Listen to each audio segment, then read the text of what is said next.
Hi, I'm Laura, Hi, I'm Deanne. Hi, I'm Philippe. and welcome to our Lymond Book Club, where we are reading Checkmate by Dorothy Dunnett. And today we are going to talk about part 4, chapters 3, 4, and 5. In a surprise twist, Dee will lead these chapters, not me.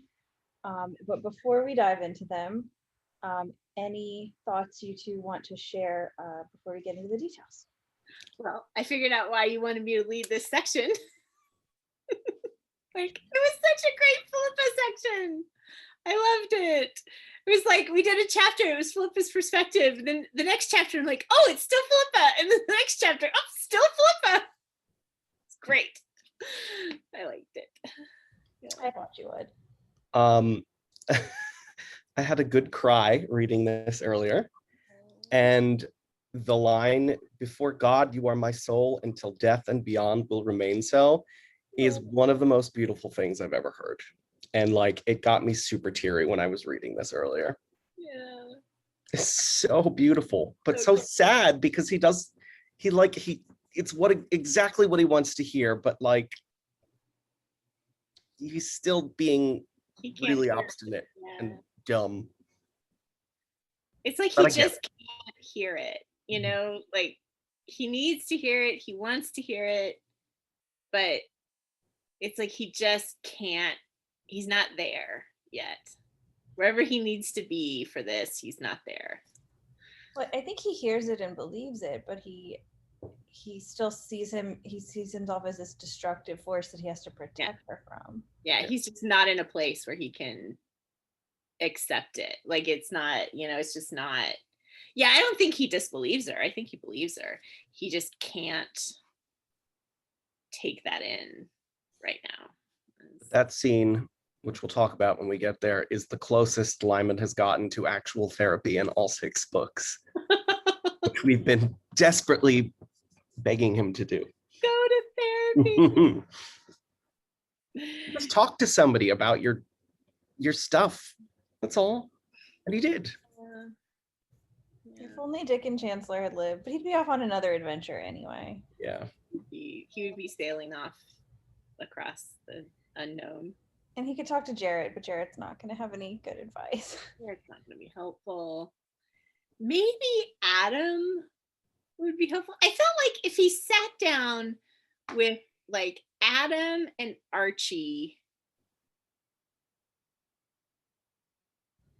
but even if he'd lived, you know. Even Philippa can't get all the way through to him though, so it's like, who's got a chance? Yeah. Well, I think she will in time. We've still got a few more pages to read after this. She made progress this time. It would have been interesting if Gideon had lived. Like, what would have, because he was somewhat, like, he would have been older than Kate, so pretty significantly older than Lymond. And that might have been a Dickon-like friendship / mentor / kind of father figure-ish. Like, it would have been, maybe. Yeah, it would have been nice. Or even if he wasn't estranged from Sibylla, but of course, her being at the root of this means he can't talk to her. Yeah, he can't talk to her. Nope. No talking to her. Alive, maybe. Who? What? Eloise was still alive, maybe.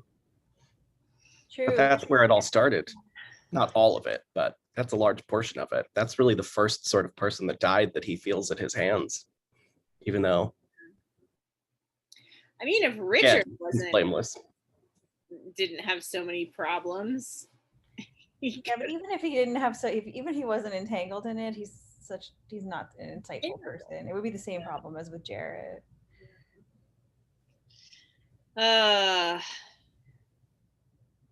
He just needed a good mentor. Never got one. Anyway, chapter 3. Here we go. Whoops, cat. She's just gonna keep popping in. We can ignore her. Okay. Chapter 3. So we're gonna start off chapter 3 with Sibylla and Danny, which provides some lovely comic relief in this scene.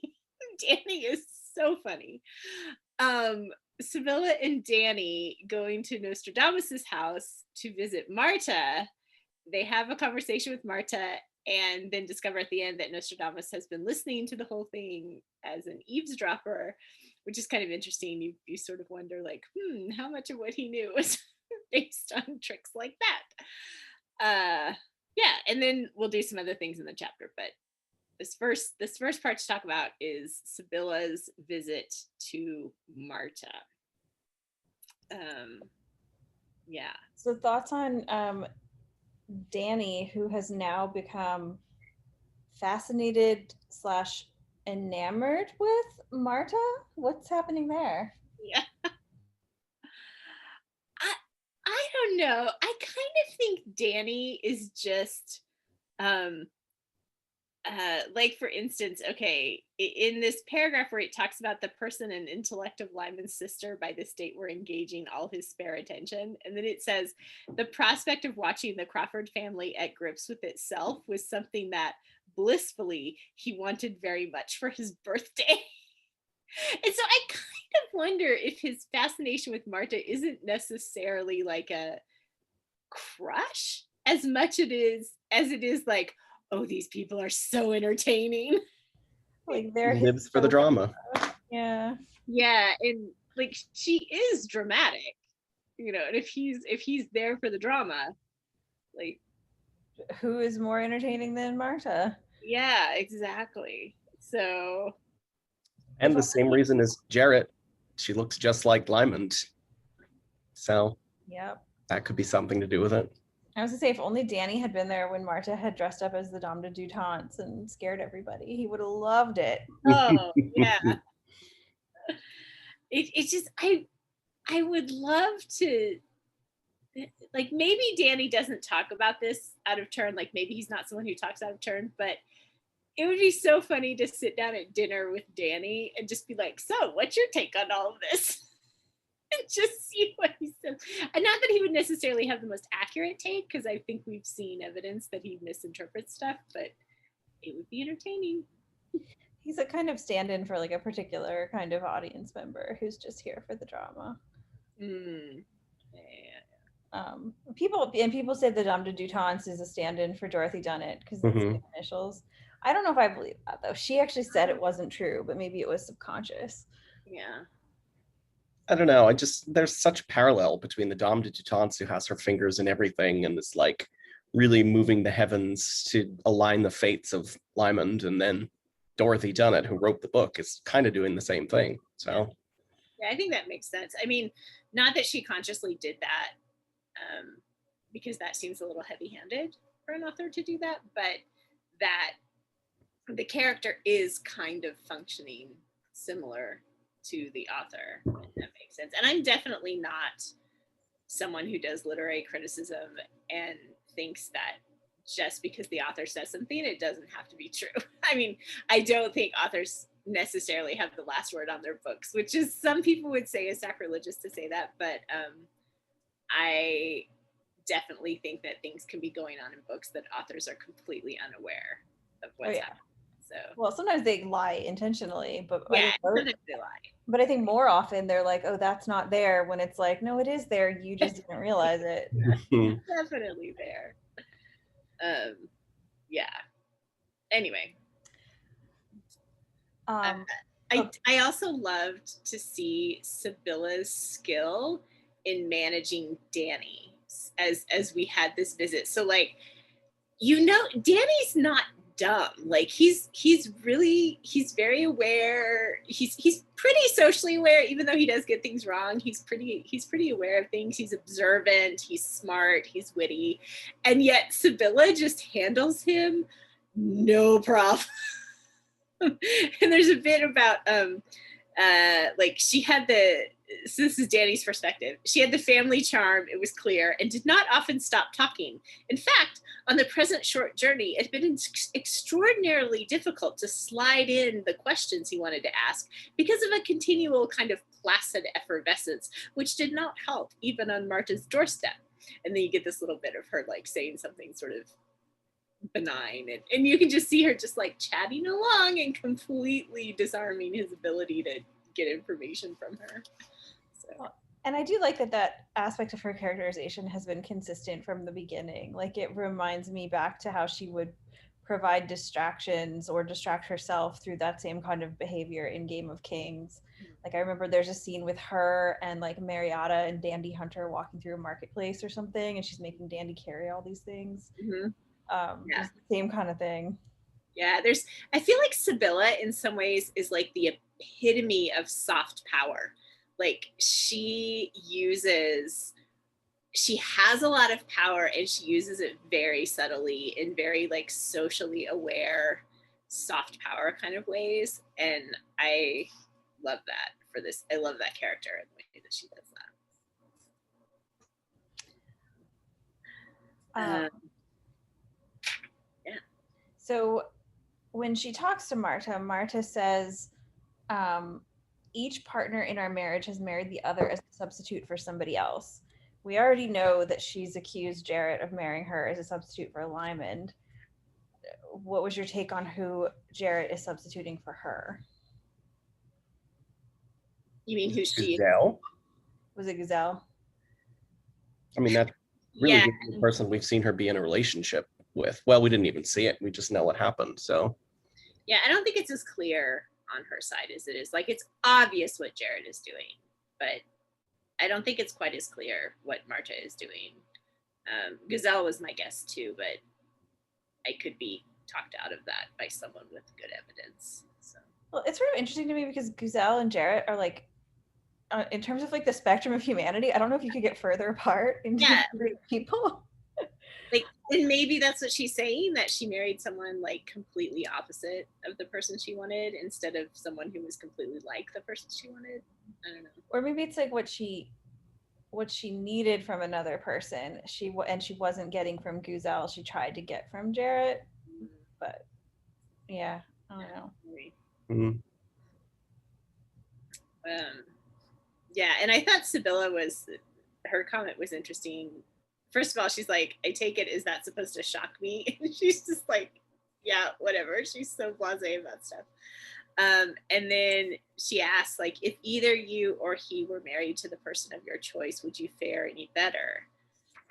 And Marta kind of tries to turn that around on her, but I liked that question. Like, would Jarrett, like, let's say Jarrett married Lymond, you know, like, would he be any better off? Like, it wouldn't work so well. Yeah, and you know, Marta, it was clearly not getting what she wanted from Gazelle. So if she married her, would they have a relationship that would satisfy her needs? Probably not. Yeah, Gazelle would have to really change and like, Yeah, instead of pursuing power through relationships with men, she'd have to be happy with a relationship with Marta, which isn't what she wants. yeah. And the whole expectation of like, I'm going to marry this person and they'll change is not a good, like, that's a recipe for disaster. So, yeah. It is also interesting that Marta turns it around, because you were saying, like, you were speculating that Sibylla had been married to Francis I. So what Marta turns it around and asks, perhaps you would answer that if you have the experience being married to the person of your choice. So from what you guys guessed, maybe Sibylla was married to the person of her choice and then somehow ended up married to Gavin. Yeah, and I also wondered if that comment was, it could be like if Marta, like, let's say I'm right, and Sibylla was married to the person of her choice, but that's not necessarily saying that Marta knows that. I'm not sure that she has that information. So I kind of read this comment as just a dig with an emphasis on the if. So it's like, if you have the experience, implying that she doesn't have the experience. Like, you weren't married to the person you wanted to. And so she was trying to dig at Sibylla that way. For sure. I think the Marta motivation for this is she's digging at Sibylla for cheating on her husband, right? For not being married to the person she wanted. Right. But I think there's another layer potentially of subtext that Marta's unaware of. Right. Mm-hmm. Right. Yeah. Maybe. And Marta thinks her father is Gavin now? Yeah, so Marta, that was interesting. Marta thinks her mother is Beatrice and her father is Gavin. And she thinks Lymond and she are full siblings, that they're the children of Gavin and Beatrice. Yeah, but Lymond doesn't think that. He thinks he's the child of Francis the First and Beatrice. I mean, Sibylla, out of wedlock, which is what Philippa thinks too. Like, I was trying to figure out like who thinks what.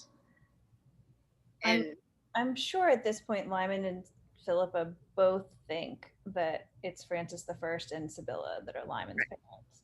Right. But And Marta has old information from before. Yeah, she's completely wrong. Do we think, and this is not having to do with these chapters, but do we think that whether Sibylla and Francis the First were married or not married, do we think Leonard Bailey has that information and is, if they weren't married, then he isn't doing anything. He's, telling them the truth. But if they were married, do we think that in all those papers and information and like the birth certificate stuff and all of that, does Leonard Bailey have that information and he's trying, like he's actively keeping that from Lymond? Is that part of his plan? What do we think? Philippe, since Laura, you know. Yeah, I'm trying to think about it. I honestly don't know. I don't know whether they were married or whether maybe the first marriage was in secret and nobody really knew about it. Because people would have known she was married to Francis the First, and then, you know. Right, like that's my question too. Like if she got married, like that's one reason why I'm also wondering if this is totally wrong, is because if they got married, wouldn't that have been a big deal? Like, I mean, of course she was raised in a convent, so maybe they got like secretly married, but yeah, it seems like, wouldn't that be like an event? Like, isn't that something that there would be more witnesses to than out of wedlock births? I can see being super secret, but I guess there were marriage contracts and certificates in the day, right?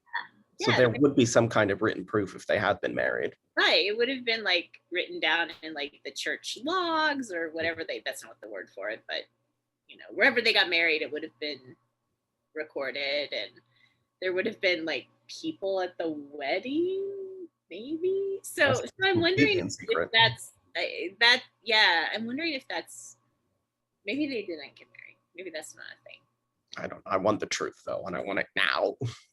But I guess my question about Leonard Bailey is, I'm wondering, has he played all of his cards? Is the question I'm asking. Like, does he have more cards that he's going to play?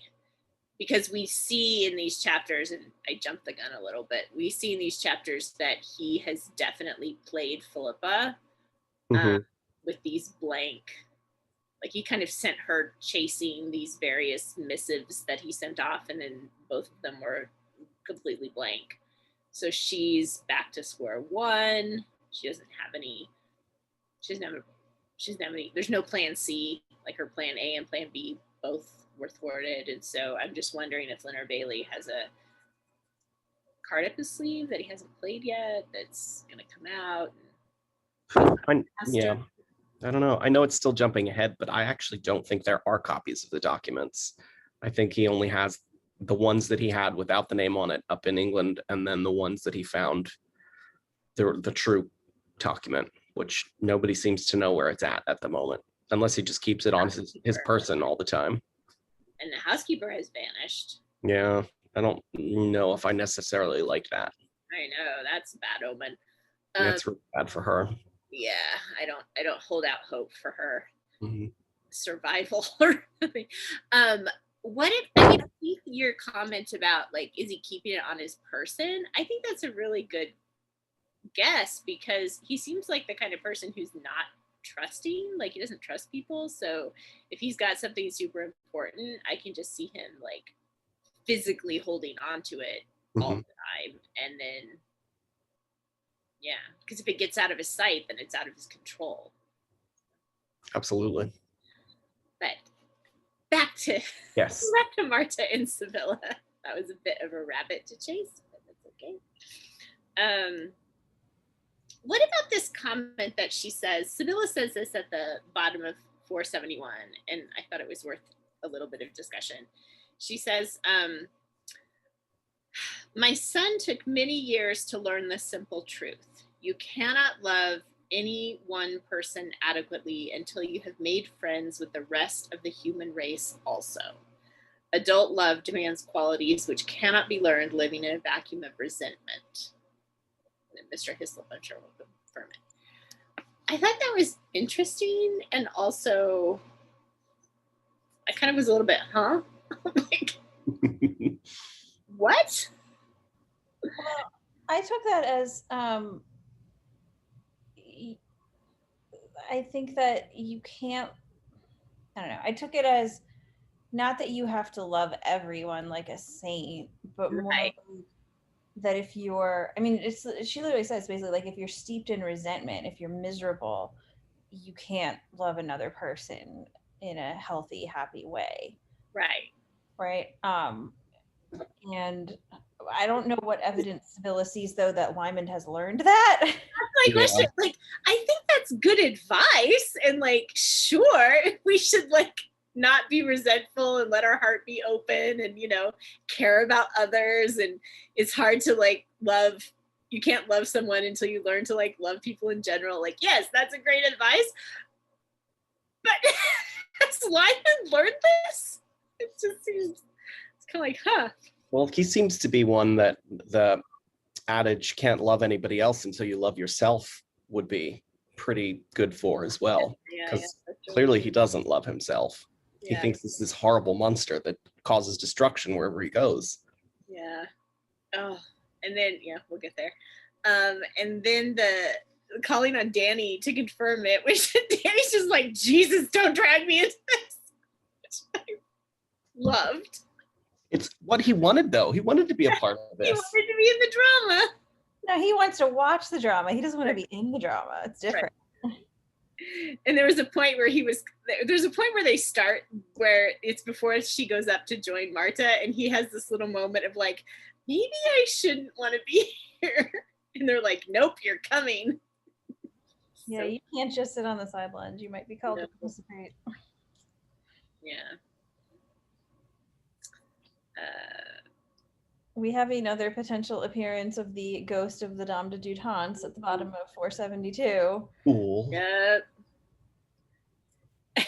Danny looked about him. You can just see like Danny just going, wait, who's that? I mean, I guess the only alternative is like Nostradamus is doing her voice in the background. I was thinking. But he hasn't been there the other times we've heard her voice, as far as we know. Yeah. Sure. I think this one kind of gets my, this one just gets my same sort of like, whatever. Like, maybe it's supernatural, maybe it's not. I don't really care. Because it's not. If it was either the Dame de Dutance or Nostradamus pretending to be her or whatever, or Marta doing like puppet voice, marionette, what is the thing where they have the puppet and it sounds like it's just throwing your voice. Yes, maybe Marta's doing ventriloquism. Why would the Dame de Dutance's ghost, quote unquote, say fool at this moment? It's something about her saying something about Leonard Bailey, which bringing up Leonard Bailey to Sibylla is foolish, but I mean, puts Sibylla in potential danger. Maybe that's why. Like, it depends on what Sibylla does with that information. Like, is she gonna go herring off to find Leonard Bailey? Well, we know from later that Philippa is quite worried about that and has set up like a whole system to protect Sibylla. Yeah. Which I do like as. So this is not how do I say this? Like, sort of divorced from the story, looking down on it. It's like this image of this like 70-plus-year-old woman like scampering around Paris trying to find this other elderly man. It's like these two elderly people like, who are just like arch enemies or something is kind of cracking me up. Hey, we know that they can be very dangerous and very competent. Yeah. I mean, my dad's 73 and he could take somebody down, so. Yeah, I saw Ian McKellen and Patrick Stewart on Broadway a couple years ago, and I think they're in their 70s. And, and I mean, top notch, best of their, profession. So Absolutely. Oh, that is not to disparage people being able to do this. It's just an unusual storytelling thing. Like you don't often see, and I actually really like it because I think you don't often see, I don't know, maybe that's not true. I like this idea that people's like vibrant life doesn't end when they get older, and that there's this rich and deep life that you continue to have throughout years, and that the next 25-30 years of my life will be so I'm a little surprised that Sibylla hasn't gone off by herself and tried to go to the Hotel de Spheres. If like she had such a good time there for years and hasn't seen the place in years, you would think reasons, right? Yeah. You'd think she would have tried to go back to it. Mm-hmm. I kind of wondered the same because she, if she had happy memories in the house, and it seemed like the house did contain happy memories, and she knows, as far as she knows, Isabella is still the housekeeper there and everything. So yeah, I agree. Like, why didn't she take some like Saturday afternoon and sneak away and go spend an afternoon in the house, Yeah, unless her health is really not as good as we think it is. But she seems to be traveling all over France. Like, yeah. Who knows? I mean, she probably want to take somebody with her, and that would probably end up being Richard, and then she would have to explain a lot to Richard if she wanted to go to this hotel. So she could just get a maid, though. Yeah, she could take a servant. Yeah, she could just take a servant. It'd be pretty easy. Maybe it's too painful, and she has to preserve it as a shrine and not go. Yeah, it doesn't really make sense. Yeah. Oh well. So there's also on 273, there's an interesting exchange about nature versus nurture, which comes up again in the Lymond and Philippa conversation in this chapter, the next chapter, whatever. She says, I cannot, Marta is speaking, she's talking about how she can't bring herself to love Jarrett. I am living testimony to the fact that men resemble their age more than they do their fathers. So she's basically, and it's right after she says, I was brought up by the Dame de Dutance and her minion, not at Midcoulter Castle. So she's saying upbringing matters more than genetics. Right. Which she has good reason to say.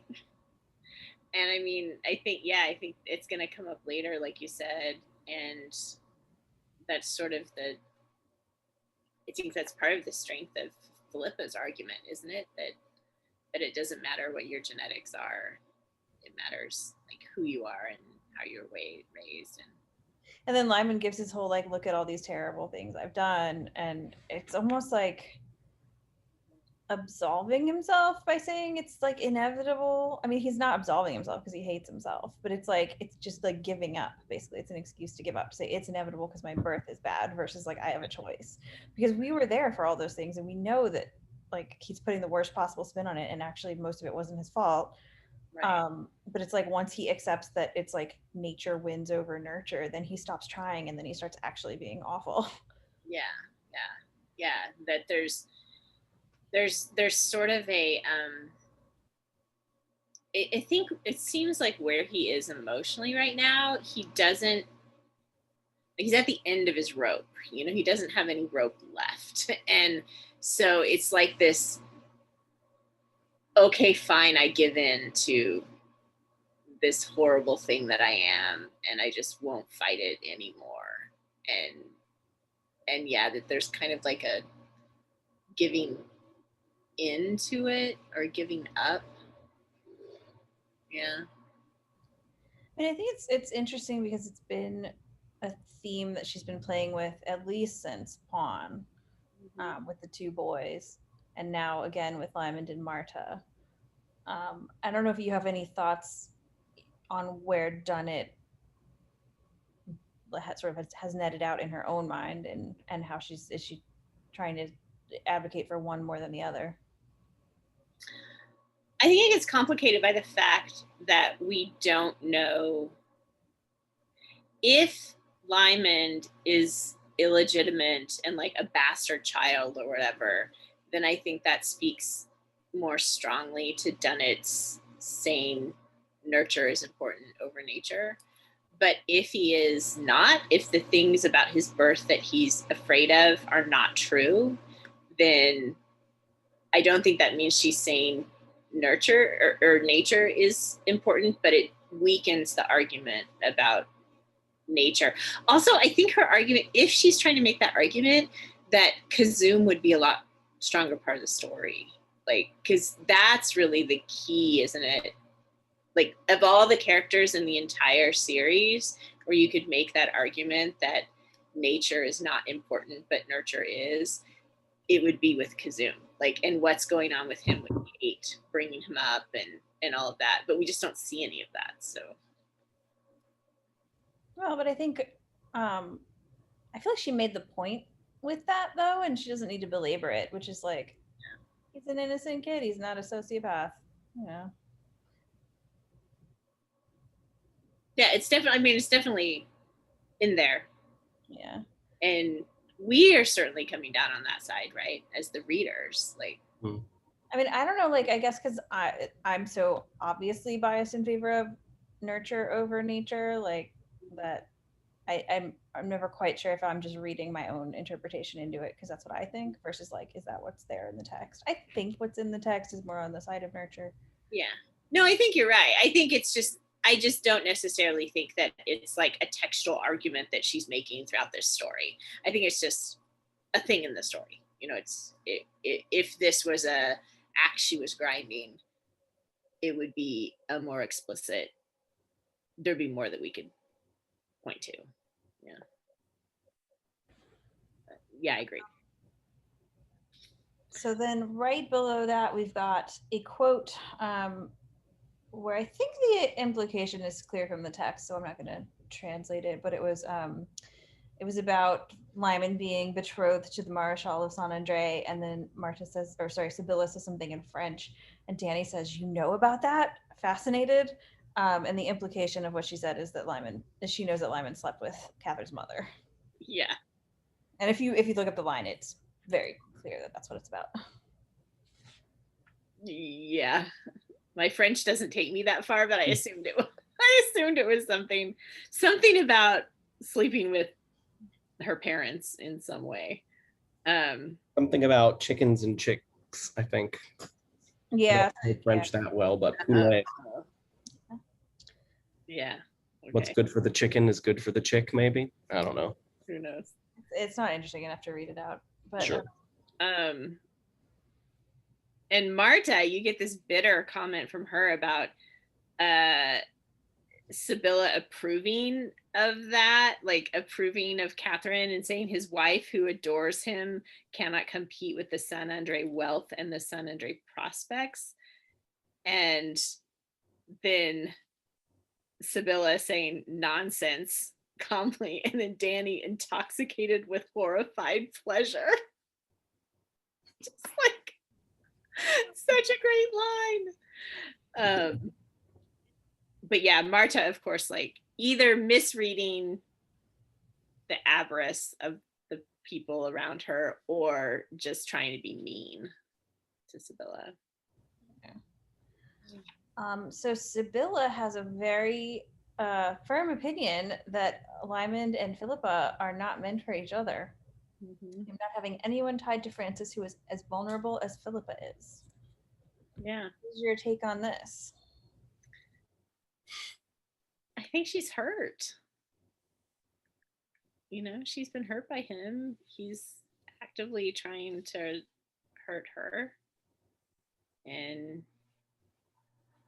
I think that's a reasonable thing to say for someone. Like, she's watching her son sort of be so cruel to her, and she just had that party where he was like publicly cruel to her, and she likes Philippa, and she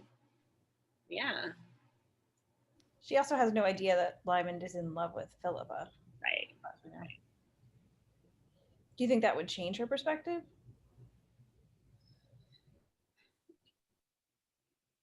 I think it depends on if she thinks Lymond being in love with someone would change his behavior toward them.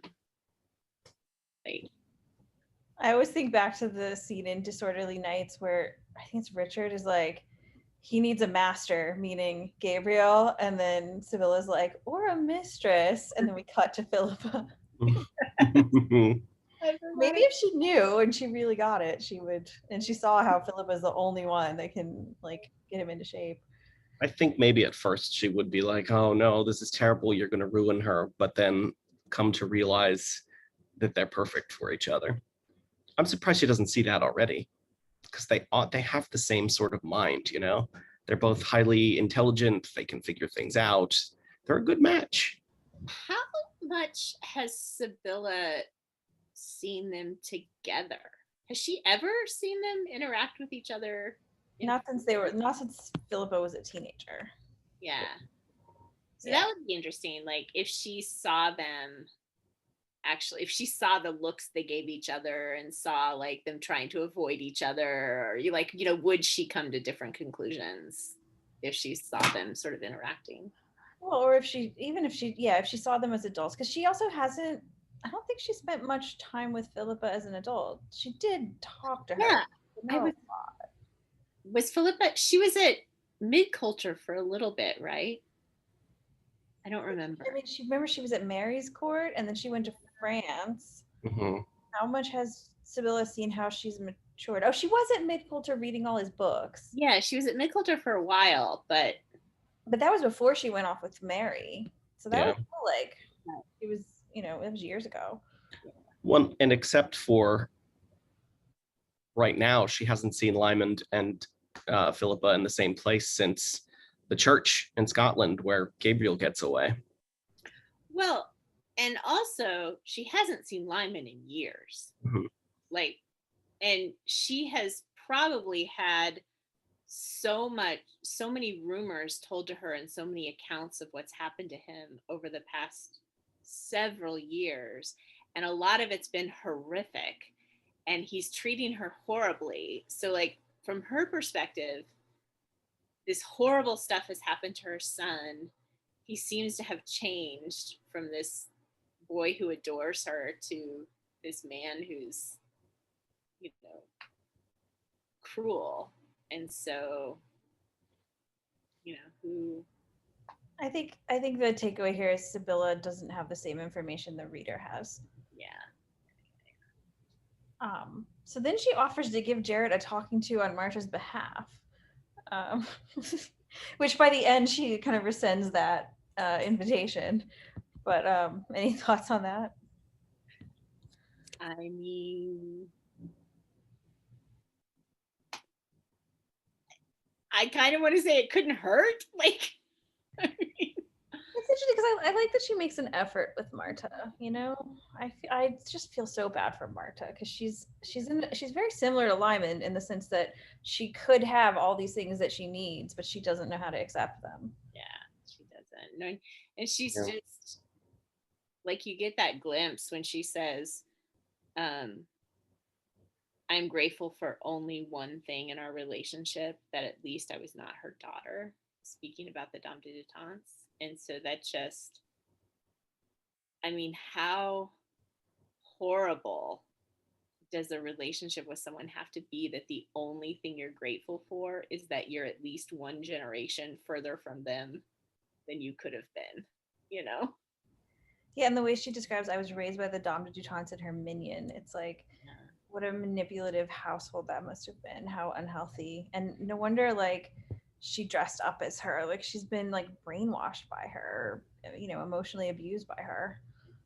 And so, like, I would feel like after her upbringing, I mean, speaking of nature and nurture, like after this nurture that she's had, like, does she have the ability to trust anyone at all ever? Well, yeah, this is kind of the question, right? Is there hope for Marta? Like I think we all feel that there's hope for Lyman. We're just like desperately hoping he'll get to the breakthrough, you know, to overcome this. But is there hope for Marta the same way? So, Yeah, I mean, yeah, I hope so. Like, I have hope that there's hope for her, but I don't know. I mean, the way the character's written, we've had so few glimpses of her reaching out, or like tiny, tiny, tiny bits. I think this is what Jarrett was referring to when he says the innermost door that Lymond has that he realized Marta doesn't have. But I still think she has it, and I think the evidence is the way she went and saved Lymond while he was going through opium withdrawal. Like there is something, because she wept afterward. Like she gave of herself to help another person and was so moved by it that she wept, and it lasted long enough for her to agree to marry Jarrett somehow. So I still think there's something there, but I don't know, like from what we've seen in Checkmate, we're not seeing it anymore. Yeah, like we haven't seen. Like I kind of wonder if she had hopes for something with her marriage to Jarrett, and they didn't have, like, he wasn't what she needed, which he wasn't what she needed, but and that just kind of sent her back into her shell, maybe. I don't know. It's like she didn't really have any illusions about Jarrett. Like she saw through him throughout Pawn. So I'm like, Marta, what were you expecting? But maybe she just didn't know what to expect because she had no, idea of what a marriage was. Remember when we had a whole book where we just kept asking, where are Jarrett and Marta? That was the last one. Yeah. Mm-hmm. Yep, that's true. I would almost think the knowledge that she could have been raised by Sibylla would make it all the worse, knowing that, like, I almost had a way out. Like, if things had gone differently, if Beatrice had allowed it, like, Sibylla could have taken me and I could have been raised in this loving family, and And I doubt it was Beatrice. It was the Dame du Temps, like, from what we know of her. Sure. And her controlling nature. Like, she probably completely controlled her daughter, which is interesting when you think about what happened with Francis I. And, like, if the Dame du Temps is this puppet master that she seems to be, and so manipulative, and minions and everything, then why did her daughter get involved with Francis I? Like, what was her plan? Like, did she have a plan? Was that part of, did she manipulate that into happening? Yeah, it says at the bottom of 474, this is Sibylla talking, you know how she directed her daughter's life. Perhaps it would not even surprise you to know that it was she who arranged for your interest to become lovers. So she definitely did. Why is the question. Right. Because she could see the future. Yeah, so why? Why? Like, what was going on there?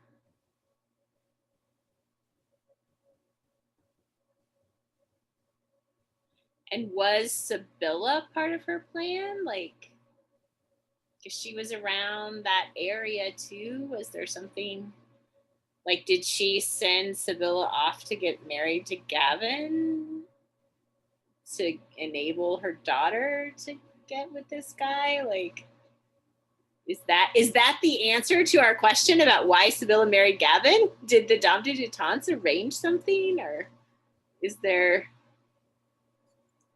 I don't think Sibylla would do what the Dame du Temps wanted her to.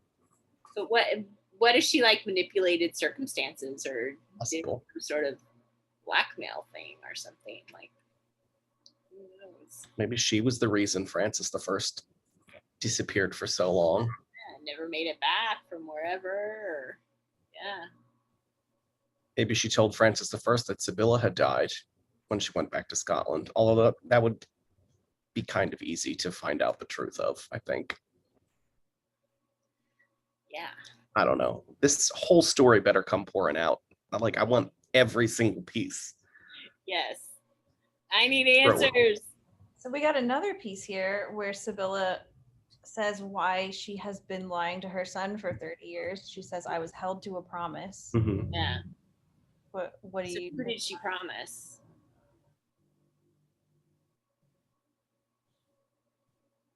Maybe she promised Gavin because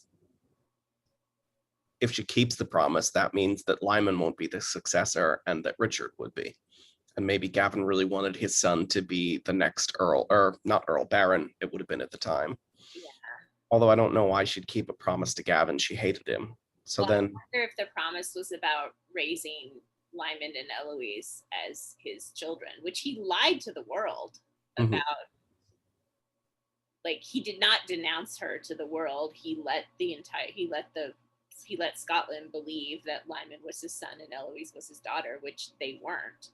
So why did he do that if he was such a horrible person? Maybe it had something to do with Sibylla promising never to say anything. And well, also he would be known as a cuckold if he told everybody that they weren't his children. So right. And so if she promises not to say anything to anyone ever, then he'll raise these kids as his own. And that could be it.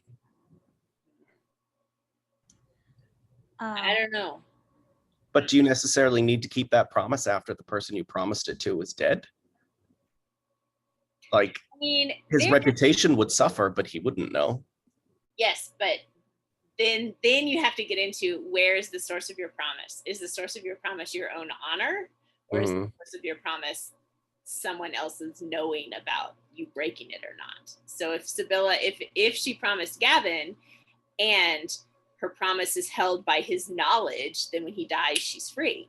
But if she promised, like, I will never reveal that, and the base of that promise is her personal honor, that doesn't die when Gavin dies. So her promise is not, she's not released from it. True. So I think it's either to Gavin or Francis the First. So yeah, I agree. So too. I mean, those are the key players here. Yeah.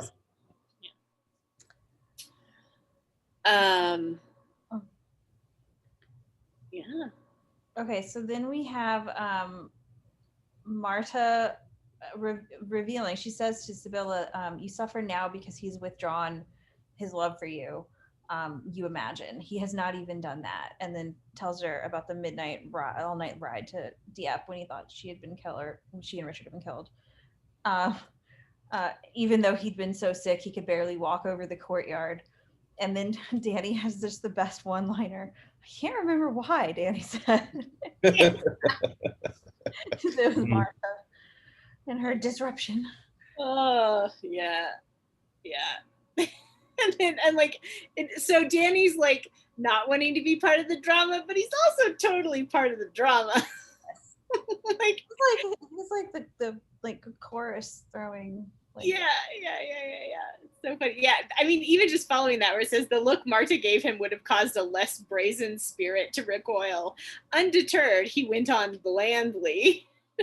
I take it, if I interrupt all this competitive planning on Mr. Crawford's behalf, that neither of you has heard what happened after the Hotel de Hercule reception the other night. The town is agog with it. And then there's these two versions of the story floating around, one which is ridiculous and one which is basically the truth. He loves dishing the gossip. Yes, he does. What's interesting is they don't react the way that he expects. Marta is very intensely like, what were Lymond and Philippa talking about? And I don't think he knows, but Marta is still really, really interested in his relationship with Philippa. And then Sibylla is just more interested in, did he go and sleep with Katherine after this? And then he says no. And she just says, I see. I should be going. Like, that's the point where she says, okay, it's time for me to leave. Why do you think that is?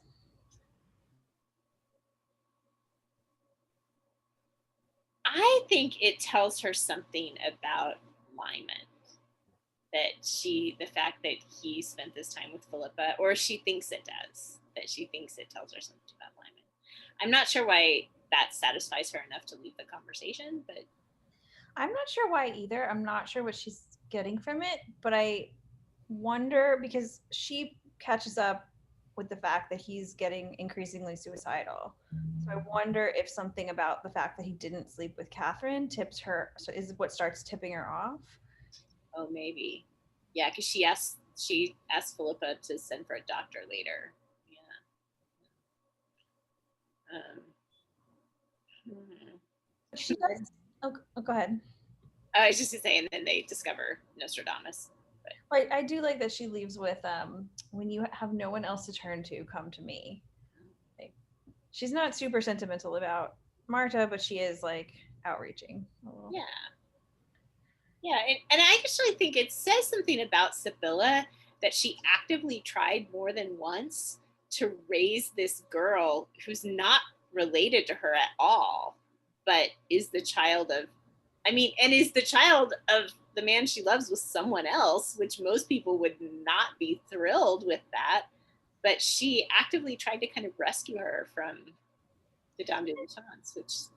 I mean, there's also the other side of it of like, if she really was in love with him, and he's died relatively young, right? Wanting to help his child would be a natural response, I think, especially from someone very generous of spirit like Philip or like Sibylla. I mean, I think it speaks to her generosity of spirit, because I think it would be a very natural response for many people to be like, this kid is a sign of the betrayal of the man that I love, instead of the generosity that she has, which is, I can take this child in. This is a remnant of the person I love. There's part of him in her. I want her to be. Yeah, exactly. So yeah, then I do quite enjoy the suspicion that Nostradamus gets his secrets by eavesdropping. Yeah. Okay, and then there's an interesting thing here, because we were talking about the Dame de Dutance's manipulation of Francis I with Beatrice, Mm-hmm. and Nostradamus calls Sibylla. He says, "I wish to see the chosen vessel and learn why it was chosen." What did you think of that? I mean, that kind of sounds like, that's like immaculate conception talk. Like, Right. I mean, are we talking about like, are we manipulating like, I mean, when you talk about women as a vessel, that's like pregnancy. Like, it's like using her to create a particular kid or something. And so is the Dame de Dutance like breeding her for something? Like, ew. Because we already had that with, she hooked up Beatrice with Francis I, and now we've got, like, did she hook up Sibylla with Francis I? Like, is she trying to like manipulate the threads of fate through like a breeding program? Maybe she made a prediction that like one of Francis I's children will like come with great power or like change things. I don't know. Well, okay. I mean, we have this character, we have this man, Lymond, who has been ridiculously instrumental in the known world, like in ways that are dramatic and whatever. So if we're going with the Dame de Dutance is some sort of supernatural being or has some sort of foresight that she'd know that, was she like trying to ensure the birth of this great man, etc.? And then if that's the case, then are some of the trials that he's gone through, which have turned him into the man that he is, also due to her? Like, did she set in motion his, like, Leonard Bailey's betrayal and his, like, capture and, you know, I mean, all of the tragedy that befell him too? Like, is it all her? Is she like the... We know she set in motion Philippa going to Istanbul. Right. Yeah.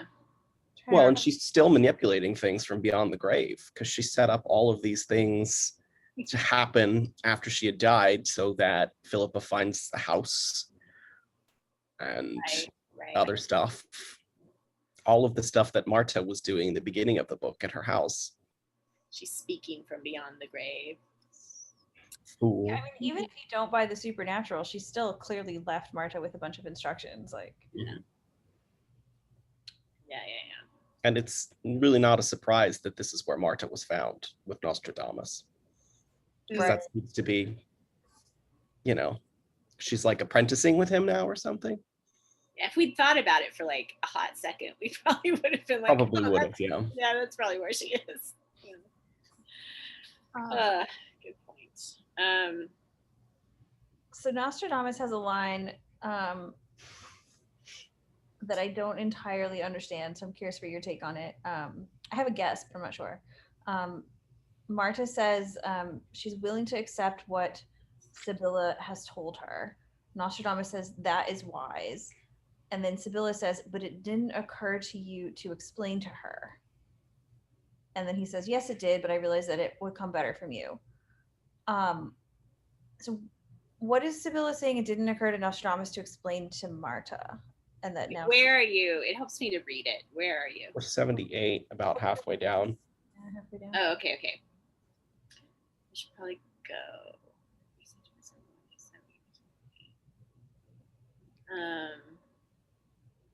That is wise.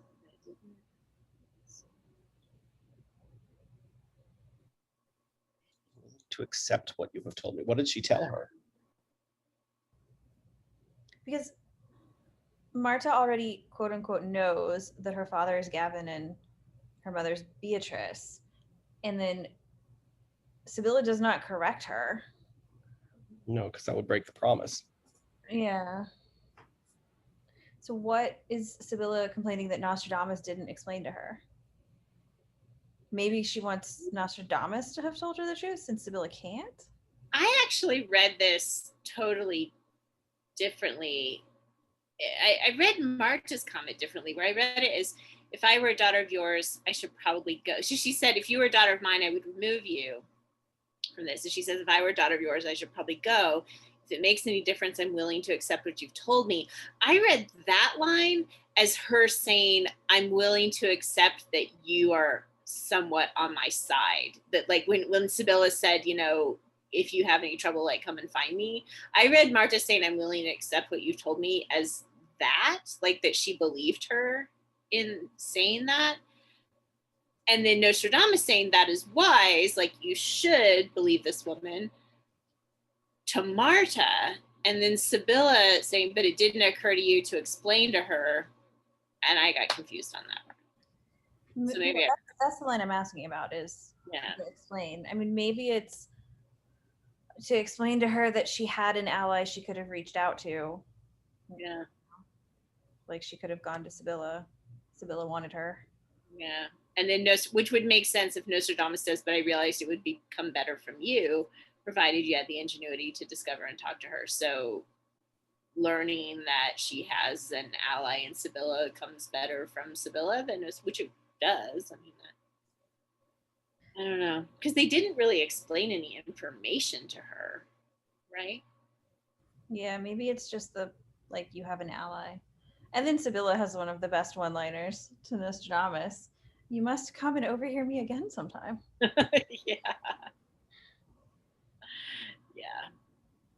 You eavesdropper. And then she's just like, Mr. Hislop, yes, said Danny. I love this image of Danny just like following after her. Like, yes, okay. She must have known he was there the whole time. Sibylla must have known. Mm-hmm. Nostradamus was there. Oh yeah, probably. Yeah. And I do love Danny, like still trying to maneuver things. He's like casually, because we get all these lines of Danny's description of his words as things like blandly, casually. You know, there's all of that. And so clearly he's trying to. I feel that irritating though the lady may be, she's worth helping. You're like, okay, Danny. And Sibylla's like, of course she's worth helping. He's just funny because he's a very smart guy, but he thinks of himself as above it all in a way that he's not. Right. I think he also thinks that he's a better manipulator than he is. Yes. Well, I mean, this is, again, a common position of the reader. You're looking at it, judging all the characters, and like, I would never do that, and figuring things out, and like, you're so dumb, a character, that you haven't figured out this thing I figured out.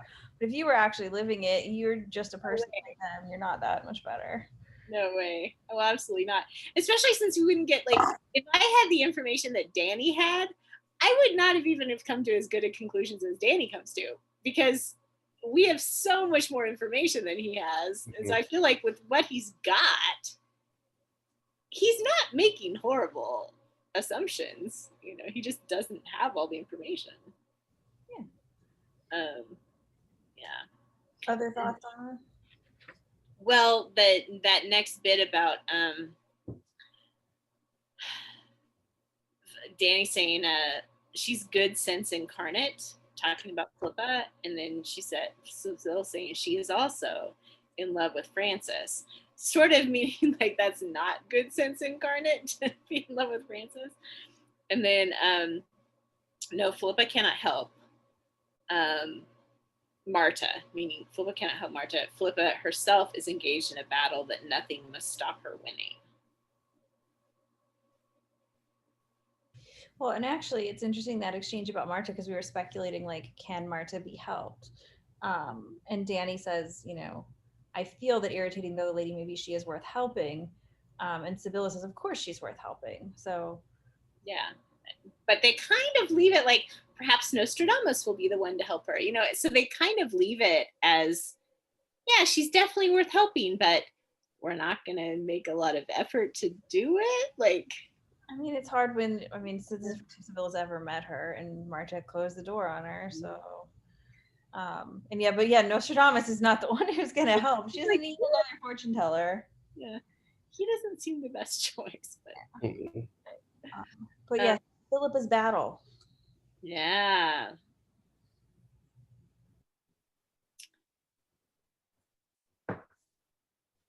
Were you going to summarize this? Did you summarize it? Oh, well, I was wondering, like, what is her battle? Like, from Sibylla's perspective here, what do you think she's saying Philippa's battle is?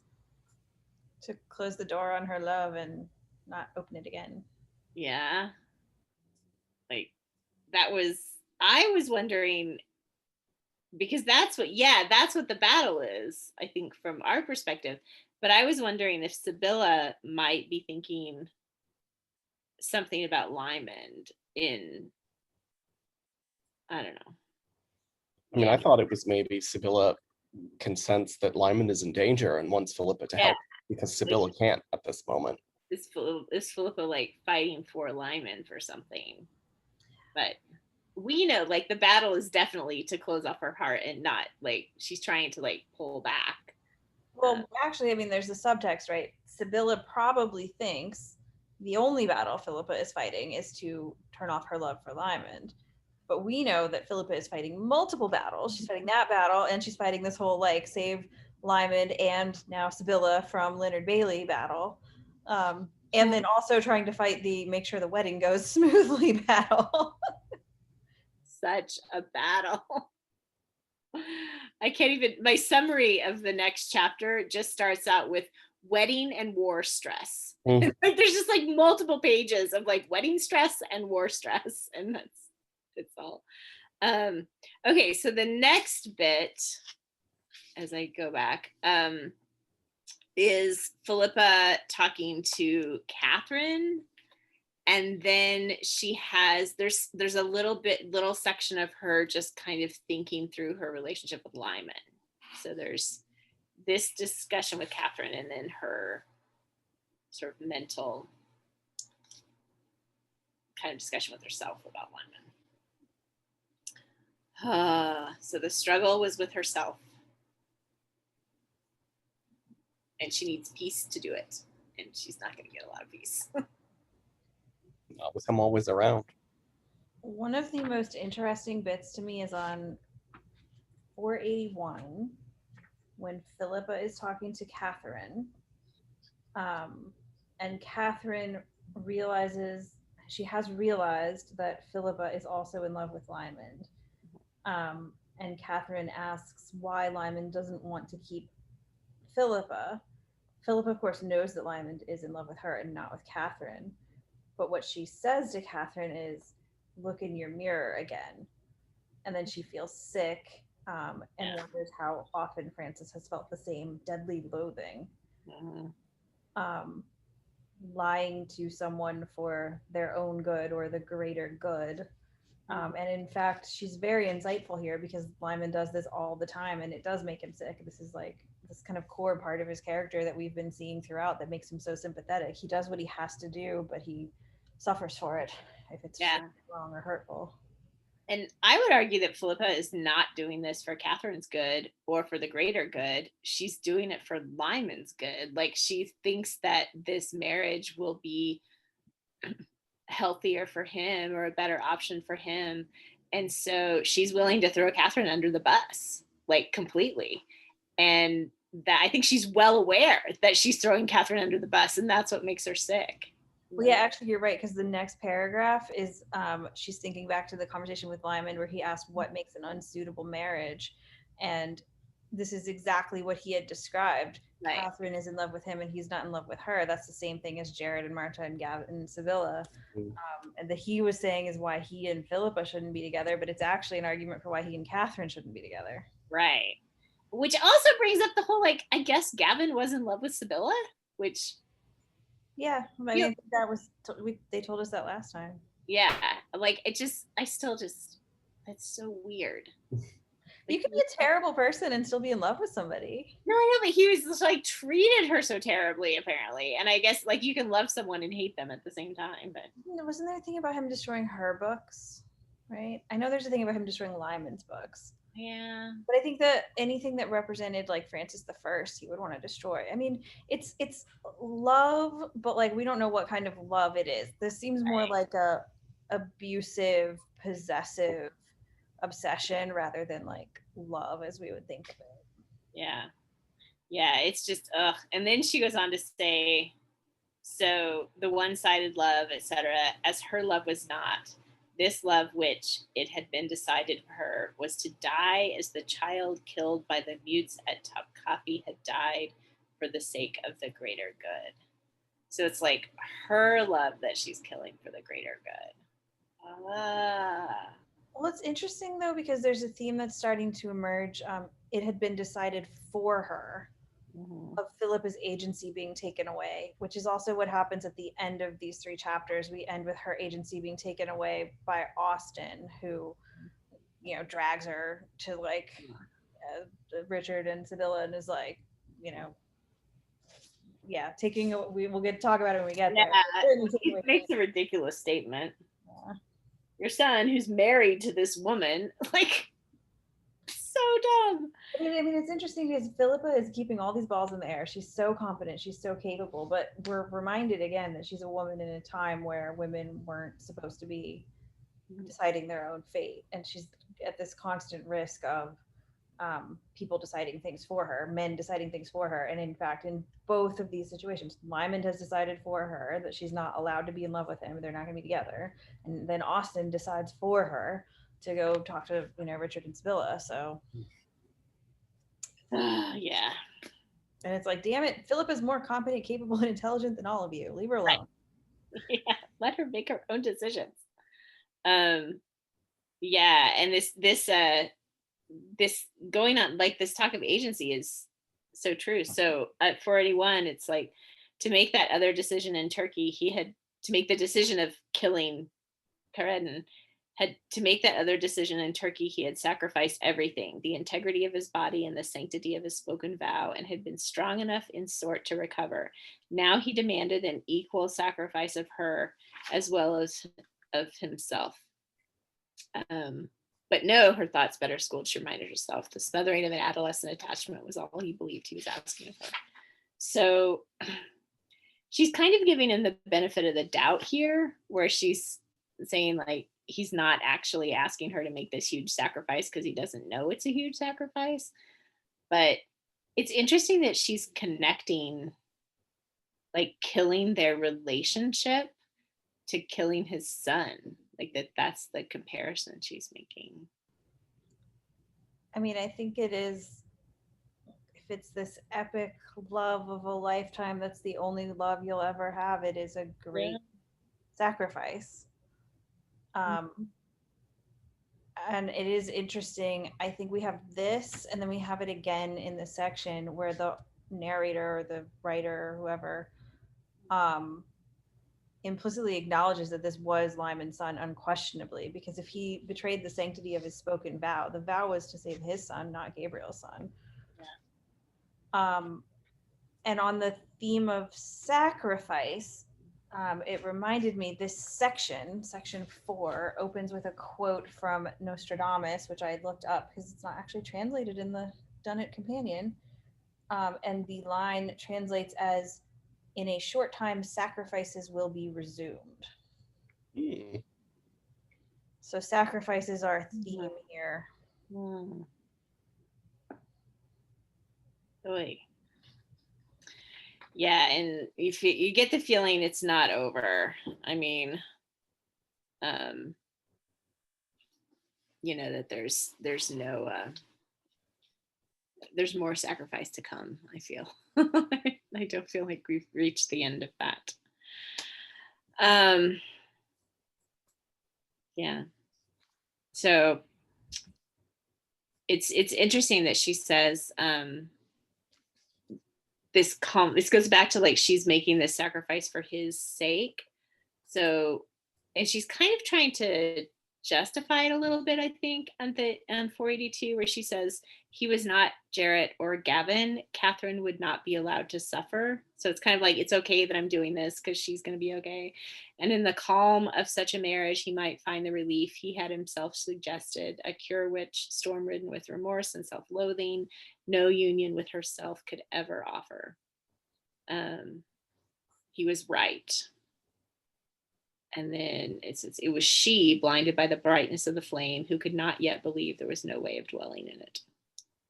So she's like, he's right. I just need to deal with this. But she's having a hard time accepting it, It's Yeah. been decided for her. Like, she resents it, but she's still like trying to get herself to accept it. Yeah. She's trying to resign herself to this, but not being very successful, I don't think. I mean, which makes sense. Like, Yeah. there is still this part of me that's just like, you're both in love with the person who loves you back. Just get over it. Yes. Be happy about it. It's so rare. Most of us don't even get that. Yeah. Just. But it is, obviously, it's not Philippa's fault. Like, from her perspective, it's really frustrating. Like, she would be willing to give it a go. It's him who's closing the door, deciding for her. Yeah. For sure. So final thoughts on Philippa here and Katherine. So then she's going to talk to Danny and she's going to talk to Austin quickly. And then we're going to find out that Leonard Bailey's not dumb. So, and then that's the end of the chapter. Very tricksy. Very tricksy. Yeah. We knew he was smart because he's the one who got Lymond sent off to the galleys. Like, but I don't think we knew he was this smart, that he could outsmart Philippa this effectively. To think of like being that intelligent and capable and just spending your life, steaming with bitterness and misery. Yeah. So Philippa here is getting Danny to try and like head Philippa off at the pass, like keep her from going to the hotel to whatever. Hotel to Sphere. Sibylla, not Philippa. Sibylla, sorry. Yeah. I just love how competent Philippa is. She's got all these balls in the air, like to make things happen, and she's arranged this protection for Sibylla that Sibylla doesn't know about. Yeah. I love that you can see that hanging out and learning from Lymond is definitely sort of brushing off on Danny, because the way he says, you look, if I may say so, just like Sardanapalus, that beastly epicure, the morning after his orgy. That's totally something Lymond would have said. Yeah, That's true. Wouldn't it be fun if all these people like went to Cloud Recess's summer camp together as teenagers? Yeah. Make bunny kites for each other. Yeah. Lanterns, sorry. Danny and Lymond as teenagers like would have been so fun and bantery, because like Lymond right now keeps his distance from Danny. They do have conversations and stuff, but imagine how different it would have been if they'd been partners in crime as teenagers, because Danny's really fun and funny. Yeah. Oh, Danny. So then at the end of this conversation, we get sort of Philippa telling him that she's resigned herself to this whole thing, like what we were just talking about. She's like, if anyone wants to stop, I've cut the string. If anyone wants to stop Mr. Crawford from doing anything, they should now apply to Katherine Dalvin. So maybe that's not so true, as we will find out soon, but Philippa wants it to be true. yeah, she does. Okay, so I enjoyed the bit with the Shiati cousin where she gets the letters from London, which is like her last hope for the papers. And he received another kiss, which led him to wonder, hopefully, if the English bastard at the Hotel d'Hercule was dying. Yeah. Yeah, because these Shiati cousins are wondering, like, is she gonna marry that guy? Because she sure keeps flirting with us. Yeah. And it's all in the papers, which is a very Lyman thing to do. That she's manipulating all these people to get this thing that, I mean, it's pretty justified in the end, but it's still manipulating people. And we also get this like brief look at Austen where it says he thinks something's wrong. You know, they have this little discussion, and then she's like, things haven't changed. And then he says he knew nothing, which, by the way, totally made me think of Jon Snow. But, he knew nothing. He merely loved her, and intuition told him she was in trouble. And so I was like, oh, okay, Austen, like, you're still kind of useless, but so he's like, you know, if something were to go wrong and you have need of a friend, only a friend will you think of coming to me, which kind of echoes Sibylla's statement to Marta, you know, if you need anything, come to me. And so. But this makes me angry because he's saying, like, you can come to me as a friend, but his reaction when she breaks things off is like, that's not a friend, that's a jilted lover, and Yeah. grateful to her. Yeah, so like this scene made me go, oh, Austen, that's really sweet of you. Da-da-da.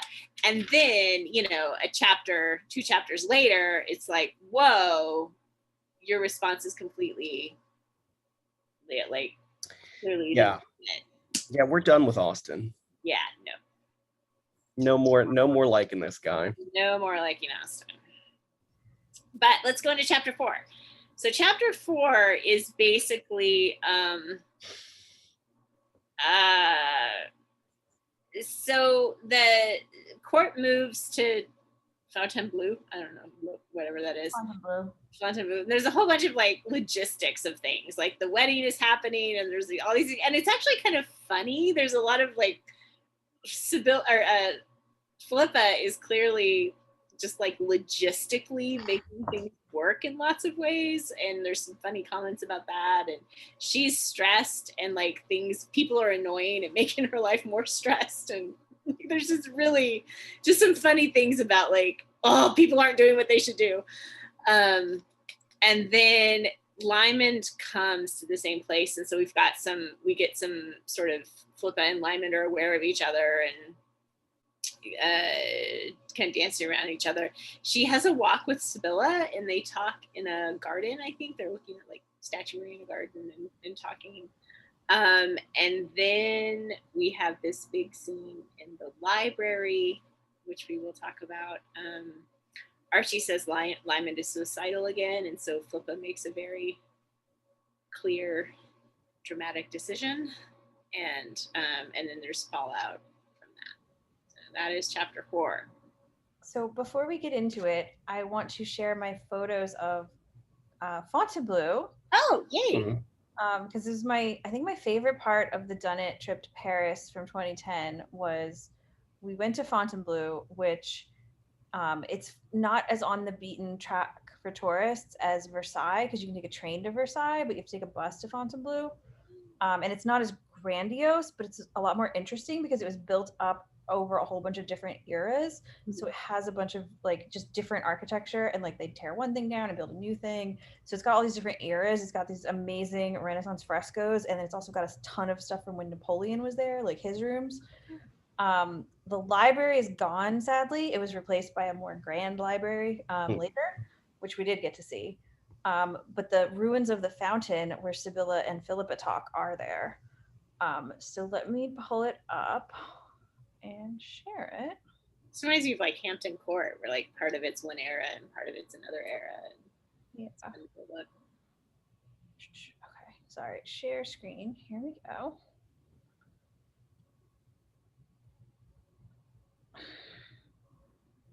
I'm clicking the button. It's just slow. Okay. It's okay. All right. These are the Renaissance frescoes, which are incredible. I forgot who they're by. I'm sorry, but they were like this revolutionary thing that took the Renaissance from Italy to France, and this was like the first time people saw this cool stuff. And then these are just some of the rooms. I think this is the library now, but it's not the one from the book because that was replaced. Some of these rooms are like Napoleonic era, I remember. And then these are the grounds, and it's just like ridiculously beautiful, and it has these amazing gardens.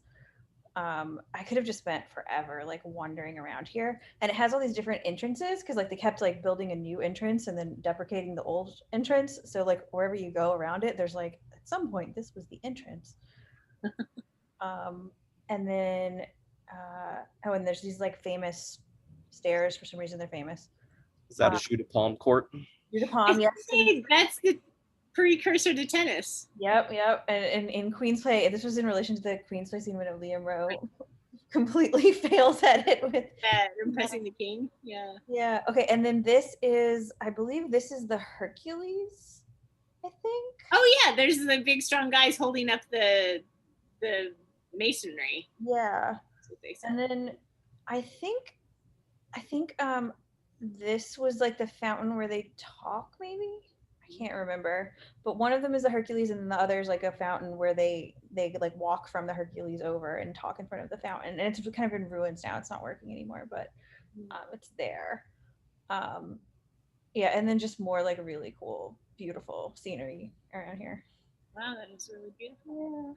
Yeah. And then while I'm showing the pictures, there's so much of the Saint Michael slaying the dragon around in Paris, which reminds me of how Lymond's in this order of Saint Michael. And then this is the, I think, the Rue de la Cerisaie. You can see. Oh Yeah, okay. yeah, Ceresis. Yeah. And then this house here is the house that the best guess is that this house inspired the Hotel de Sphere. It's not the actual one. And this is where we were like reading an excerpt from the book in the courtyard of the house that looks like the Hotel de Sphere. Oh, wow. Is the Hotel de Hercules still there in I don't Paris? think we went to it, or if it is. Okay. It was a real place to begin with. Yeah. Okay. Last thing, and there was a portrait of Mary, Queen of Scots, so I took a picture of it. Mary. Nice. And at some point, I don't know where the picture is, but we went to university that Lymond went to, and we're all standing there, and the students were like, "Why are you all here?" And we were like, "Oh, this fictional character went to this school." This fictional character that we like.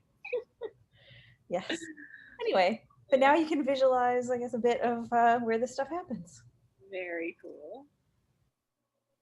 Okay, so anything in the logistics section at the beginning of this chapter?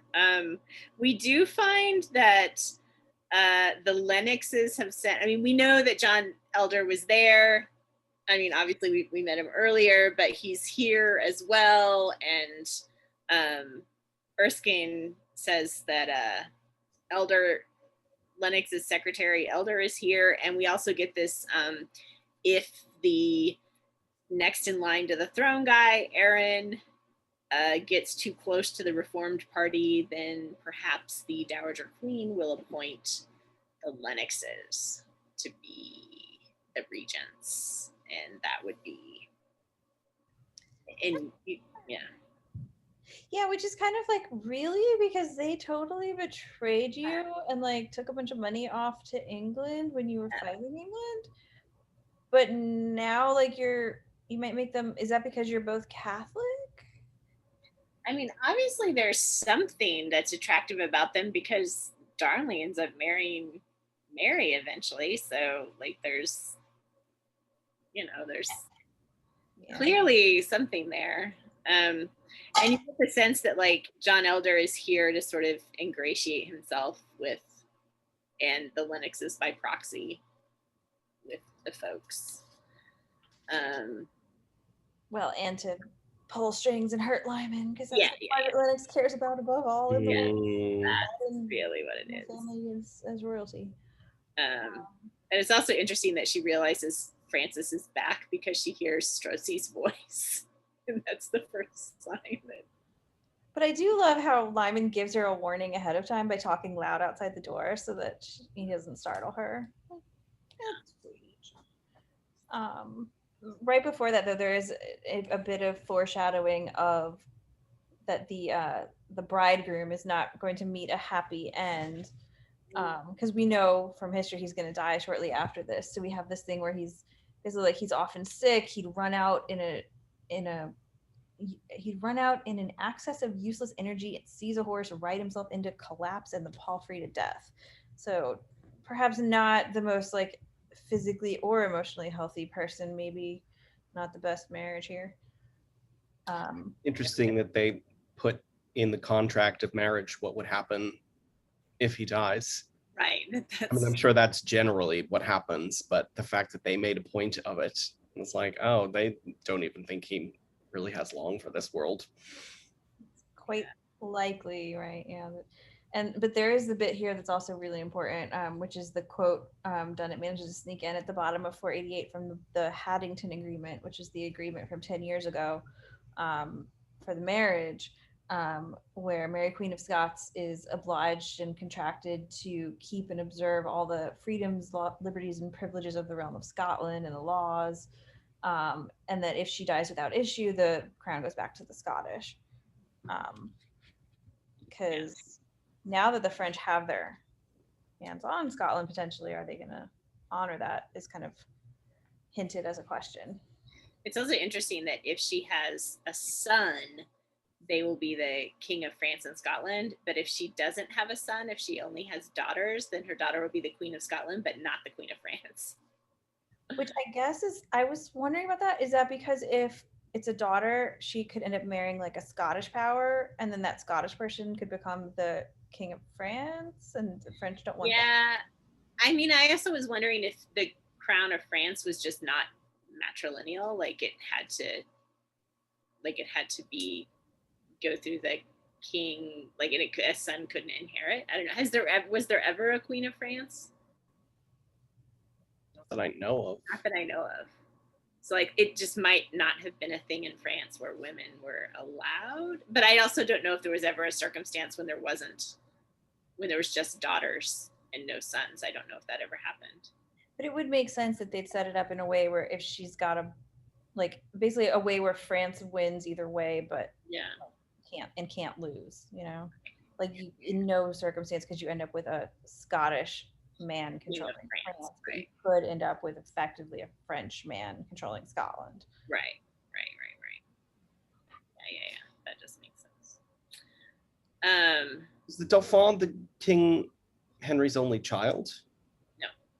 Yeah, he's got more. Okay. When the Dauphin dies, the Dauphin dies and there's a second son. The next son takes over. I forget his name.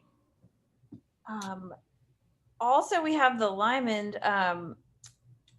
Whereas previously he used to not meet her eyes. This time around, now that she knows he's in love, he meets her eyes instantly, open and dark as they'd been on that night in his chamber. She had not known until now in her isolation that after closing the door, he had not walked away from it. Yeah. They're having the same struggle. And we find out that he's been off doing war games, and I mean not games, but he's been like war planning and in Thionville somewhere, and apparently it's treasonous that Philippa and Erskine are talking about this. Well, they're talking politics in a way that is treasonous. It's a little sketchy that they're talking about it. I love that they're kind of joking about getting hung for treason. Well, what's really interesting about this is that Lymond is getting closer to the Scottish, and they we know they recognize his potential value, and they're sort of competing to have him on the Protestant side, and he is helping them. Like, we pick his brains, and he is not unwilling, I think, to advise us. And then this is all stuff that Erskine has come, I guess, to the conclusion of via these conversations with Lymond. So Lymond, having closed this door on any involvement in Scotland, is now helping the Scottish. Yeah.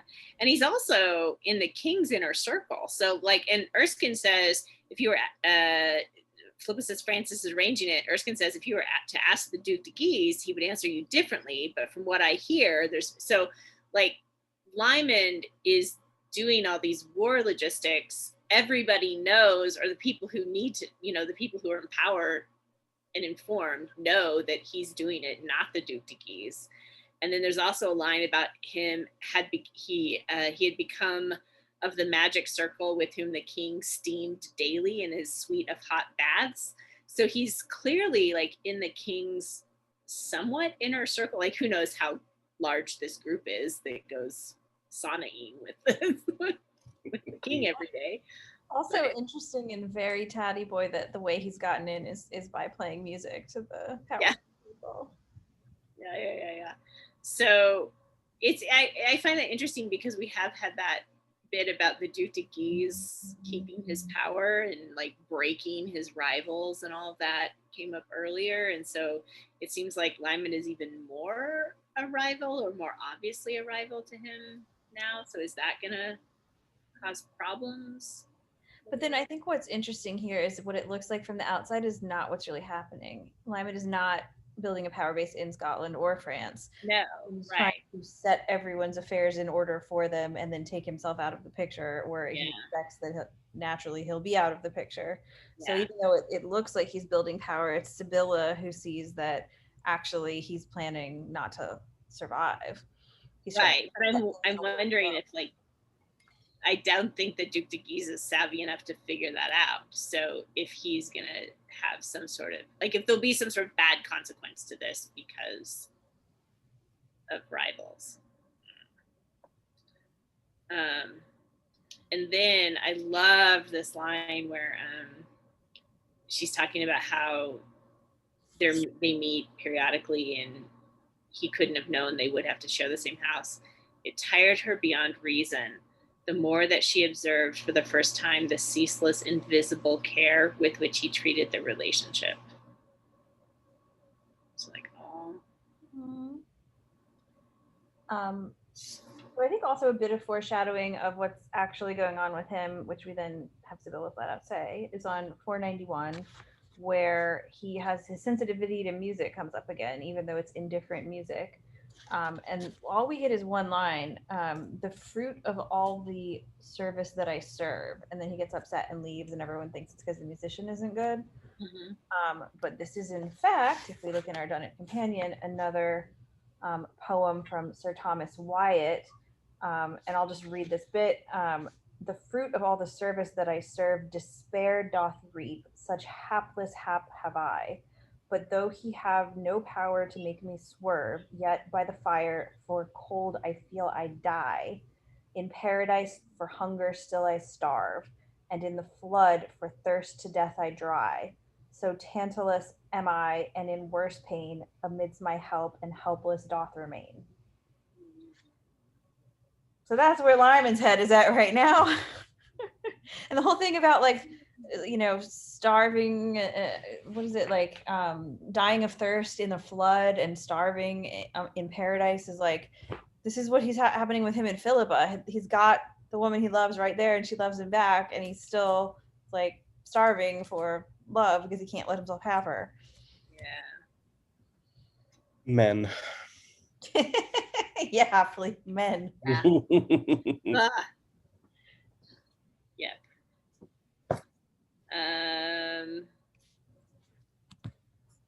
So anything before we get to this conversation with Sibylla?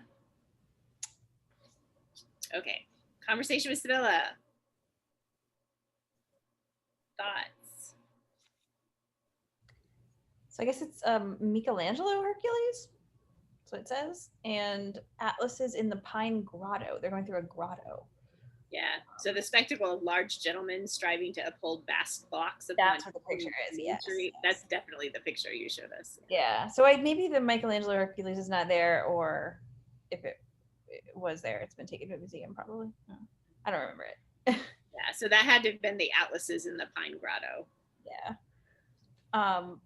okay, so yeah, she wants him to see a doctor, and then she tells this story about his childhood where he tried to take everyone else's business in hand and return it to them correctly aligned, like an artist with a child's drawing. And then he ran away. Richard looked for him, but it was Eloise who found him. I find this whole thing like really evocative and interesting. I'm curious on your thoughts on it. I mean, it just kind of made sense to me that Richard would not know where he was, but Eloise would. Like, it seems like they were more in sync. It speaks to their like bond. Yeah, and he and Richard have just been at cross purposes. But also that Richard was looking for him. Mhm. You know, presumably like he had no sleep for 2 nights. Like Richard doesn't get him, but he loves him. The same thing with Sibylla. Richard doesn't get her, but he loves her. Yeah, I think that's completely true. Like, he exhausts himself trying to find him and fails, like isn't successful, which is seems to be a pattern for them. I think also we don't know how old he was here. He had to have been younger than 15. Mm-hmm.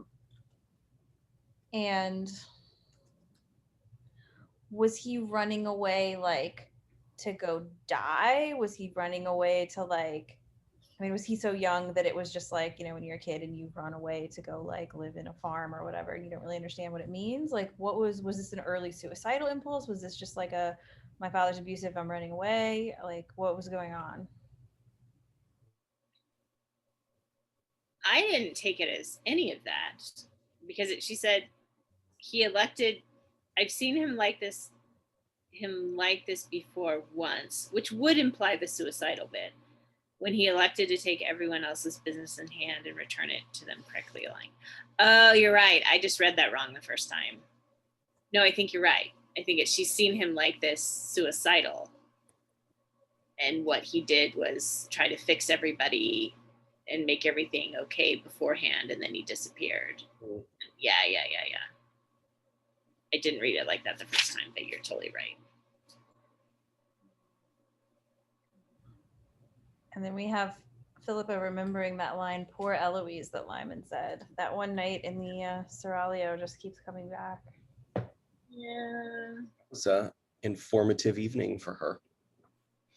That is really where she saw like the whole other side of him for the first time. Mm-hmm. I mean, it makes me wonder, like, it keeps bringing up, like, perhaps Eloise knew all of this. And I'm just like, are we ever going to find out if that, like, is this just going to be a mystery that goes through the story? Are we ever going to know what happened with Eloise? Like, it seems like maybe there's more to this story than we have right now because it keeps coming up. So we really haven't spent a lot of time learning about her. Like, even bringing her up in this section, I was like, are we going to learn more about Eloise here? We don't really, but like, she's such a mystery. And it's interesting because she's such a core motivating factor, especially for the early part of the series. Like, her sort of spirit loomed large over the beginning of her Game of Kings and all that. And yet we just don't really know anything about her at all, other than she existed and was Lymond's sister and died. I was wondering, we kind of skipped over this, but when Sibylla first meets Marta, when she goes up the stairs and says no, and then she says no again to Danny, I was wondering if she was sort of taken aback because of how closely she looks to Lymond, or if maybe she also looks like Eloise. Mm-hmm. Like, did we know if Eloise sort of looked like Lymond as well? They were both blonde, right? Mm-hmm. Yeah, it wouldn't be surprising since they were full brother and sister. Yeah. I think her surprise is because Marta's done up like Lymond, but you're right. We don't know. It could have also certainly been reminiscent of Eloise. Mm-hmm. Like, Eloise would have grown up to look a lot like Marta.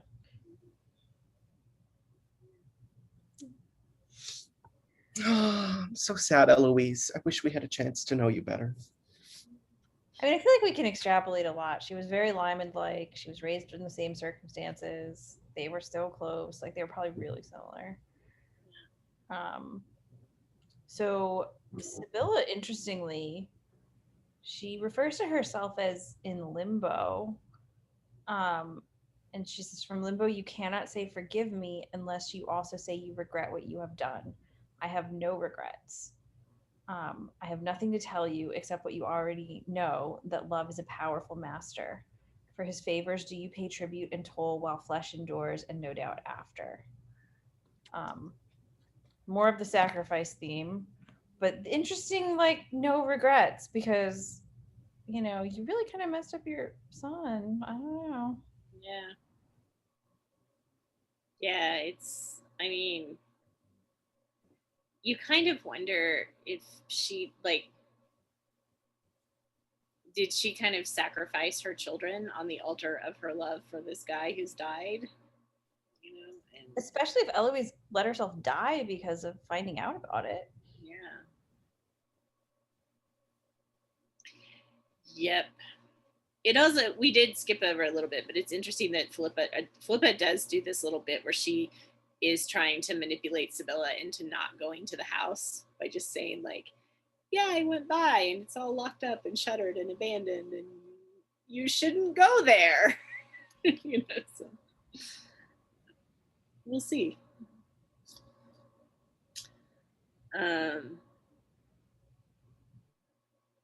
Yeah. Any other thoughts on Sibylla?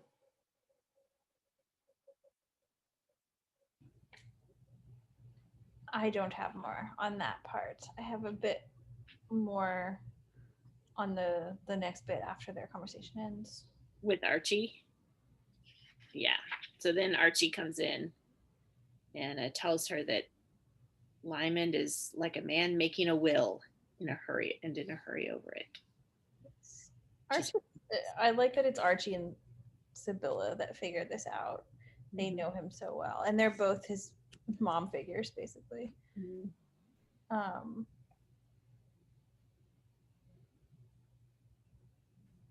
So I think also, do we know now that Katherine withdrew? Did we find that out? That's in the next chapter. Okay. So even before that, he's suicidal. Yeah. Um, And interesting that Archie, who I would, if there's any character in this entire series that I would say is not dramatic, it would be Archie. Like, he's just so calm all the time and like just is competent and all that. And at the end of this scene, he tells Philippa to break him, which that's strong language. So what do you think he means by that? I mean, I think I took it as he thinks Lymond is so set on this, is so bleak and so unable to pull himself out of the rut that he's in, and is just headed straight for death, either intentionally or unintentionally, that something drastic has to yank him out of that. And so whatever you have to do to force him out of this melancholy that he's in, do it. Yeah, it's almost like break down his barriers, get through that wall, like bring him back to his senses, and do whatever it takes to get there. Do you think he intends for Philippa to sleep with Lymond, or? I mean, I think Archie's fine with that at this point. I don't think he's opposed to it. I think he's like, I think it's like whatever you need to do. However far you have to go that far. Archie is aware of the conversation they had, correct? Like, he knows they both have feelings for each other. I don't think he knows that Lymond is. I mean, actually, maybe he does. We don't know that he does, but if anyone would have picked up on it, it's Archie. Yeah, I mean, he's been watching them like look at each other and all this whole time, probably. So, and yeah, I mean, the fact that he comes to Philippa kind of speaks to, he may have an inkling. Him more than anyone else would be in the position to think that Lymond might have a thing for Philippa. yeah. Before we move on to the next part, their conversation, I'll also just point out that Mary, Queen of Scots, at the top of 496 was pulled out of her 8 minor engagements to do with her wedding garments and instead removed to her suite and closeted for the entire morning in the Cardinal de Guise's room with the Dauphin, the Keeper of Seals, and 2 secretaries. I wonder why.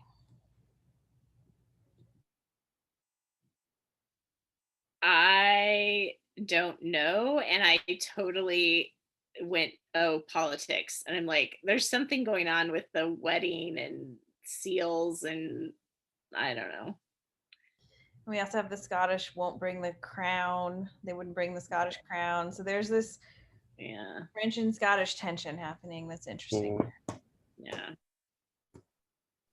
I kind of wasn't too into it because I know the wedding's going to happen. So I was kind of like, I feel like, yeah, there's like these sort of roadblocks and all this logistic stuff is happening, but I wasn't paying too much attention because I know the wedding's going to come off. So it's a little bit hard to have narrative tension when you know the thing is going to happen. So, but we know the wedding's going to happen, but I feel like the tension is more around how compromised will the Scottish be by the circumstances that get set up. Yeah. Who knows? How do we get to her marrying Darnley? Damn. Yeah. She had a rough life. Yeah. Oh, I feel bad for her. She had an awful life. Yeah. Okay, so the conversation in the library. Dee, you want to take us through this? The conversation in the library. I mean, I kind of feel like we just need to go through it. Like it's Philippa pushing him and basically sort of laying everything out before him and trying to force him into acknowledging, like dealing with the stuff, she's trying to get him, like Philippe, like you said, like this is the closest thing he's gone to therapy, kind of. And he does it willingly. Yeah, and then then bring it all out to convince her that he's not worth her time, that he's this terrible being. Right, and like telling her the story. He just almost has this confessional, like going to confession. Right. Telling her the story of what she mostly lived through. Like a lot of it she was a part of already. So even things like the dog that died in Queen's Play, like we know that that's part of the story that she tells because it comes up later, and there's no way that she would know about, what's the name of the dog? Lourdes. Yeah, Lourdes. So she brings that, Philippa thinks about it later, which means he had to have included that in this list of his sins. Like just that every single thing that is weighed on his soul, he pours out to her in this moment. And yeah, these are things she was alive for, but she wasn't a part of them. She was too young. But also, yeah, and it's so this is why this is one of the things with the Untamed that just resonates so much, is the way that Lymond and Wei Wuxian both like take all this blame onto themselves for stuff that's not their fault. Yeah. Because in both cases of this abusive step parent who told them everything was their fault when it wasn't, when they were kids. But like the way that, he blamed himself for Lourdes. He's hating himself for taunting Richard into trying to kill him in the Dell. Yeah. Right? Jolita, Una, like all these things that we know, there was all these other circumstances and it wasn't all his fault. Yeah, and it's like it, and we know that he's bringing up stuff that we don't even see in this, on the 500, this list of things that he tells her on 500. We know there's even more because she thinks about stuff later, and so it's like he literally brings everything up. And one of the things I loved about Philippa in this scene is that she hears all this stuff that he's telling her. And she's thinking about like Christian Stewart's death when she was a little girl. And then she says, that was then, Philippa said, there were unshed tears swelling and pricking under her lashes, but she did not let them fall. In this circus, she was not the victim. And I just thought, like that is such an incredibly mature response to someone's pain, is to say like, this is not my pain. Like, I'm not the focus of this moment. And because I think it's so common that we hear someone tells us a bad story. And so we're like, oh, and I experienced blah, blah, blah, and she doesn't. And she actually forces herself to pull back from doing that and say like, wait, this is not my story. I'm not the thing here. And I kind of love that emotional maturity that she showed right there. What do you think she was about to say? That was when ... I think she's gonna say that was when that was that day when Kristen Stewart was brought to her family, right? And she was gonna talk about that, wasn't she? That was when Philippa pointed the way in and told the guys that Lymond was in the house. They would have ridden by if she hadn't. Right. Forgot about that. I forgot about that. Philippa, you little traitor. But again, yeah, so she doesn't say, like, she doesn't bring up stuff that's hers.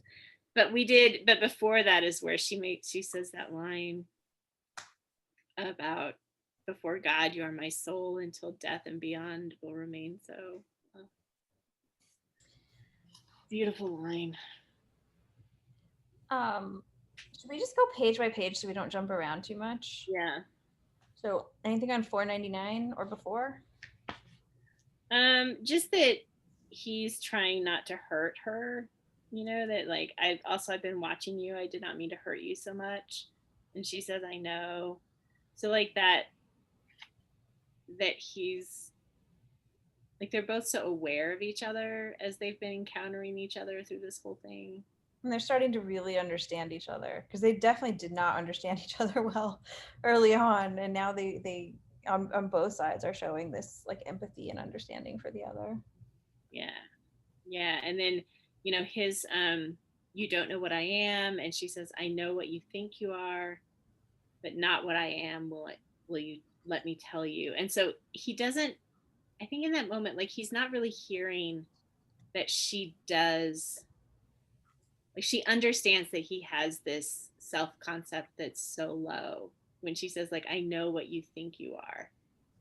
And he's like, well, wait, you don't know what I really am. And so then he goes into this confession. Yeah. But she didn't need to hear like, it's good that he does that. I think it's cathartic. But from Philippa's side, I don't think she needed that. Like, she did know that he'd done horrible things and that had happened, and that his concept of himself was so horrible and all that. I mean, I think it's really interesting because his expectation is that her response would be like, oh, I can't love you, you're a monster. Yeah. And to have her response be like, it doesn't make a difference, I think it's really important, because she's such a practical, fair person. Like, you hope it kind of connects in his mind, or it will down the line. Like, if she doesn't hate you for all these things, maybe you weren't like the devil incarnate. Maybe the extenuating circumstances are extenuating. Because he has a line in like Game of Kings, it doesn't matter what you intend, it matters what the result is. But that's not true. Yeah, it totally matters what you intend. And so like, yeah, I think he desperately needs to express all of this, to tell her all of these things and to hear what she has to say. And her response too is so good, which is, I loved it on multiple levels. So he says, like, she died because of me. If I lose my sight, it will only be a kind of rude justice because Kristen Stewart died. But by releasing you from the net, I pay my debt to her and to Una and to all the others who died. So if somehow he can save her from the disaster that is him, then he will have paid this debt. He stopped. And then her response is, and I then am the son of Abraham, meaning Isaac. She's saying, like, I'm Isaac. Philippa said, to pay your debts, to salve your pride, to protect your honor, I am to be sacrificed.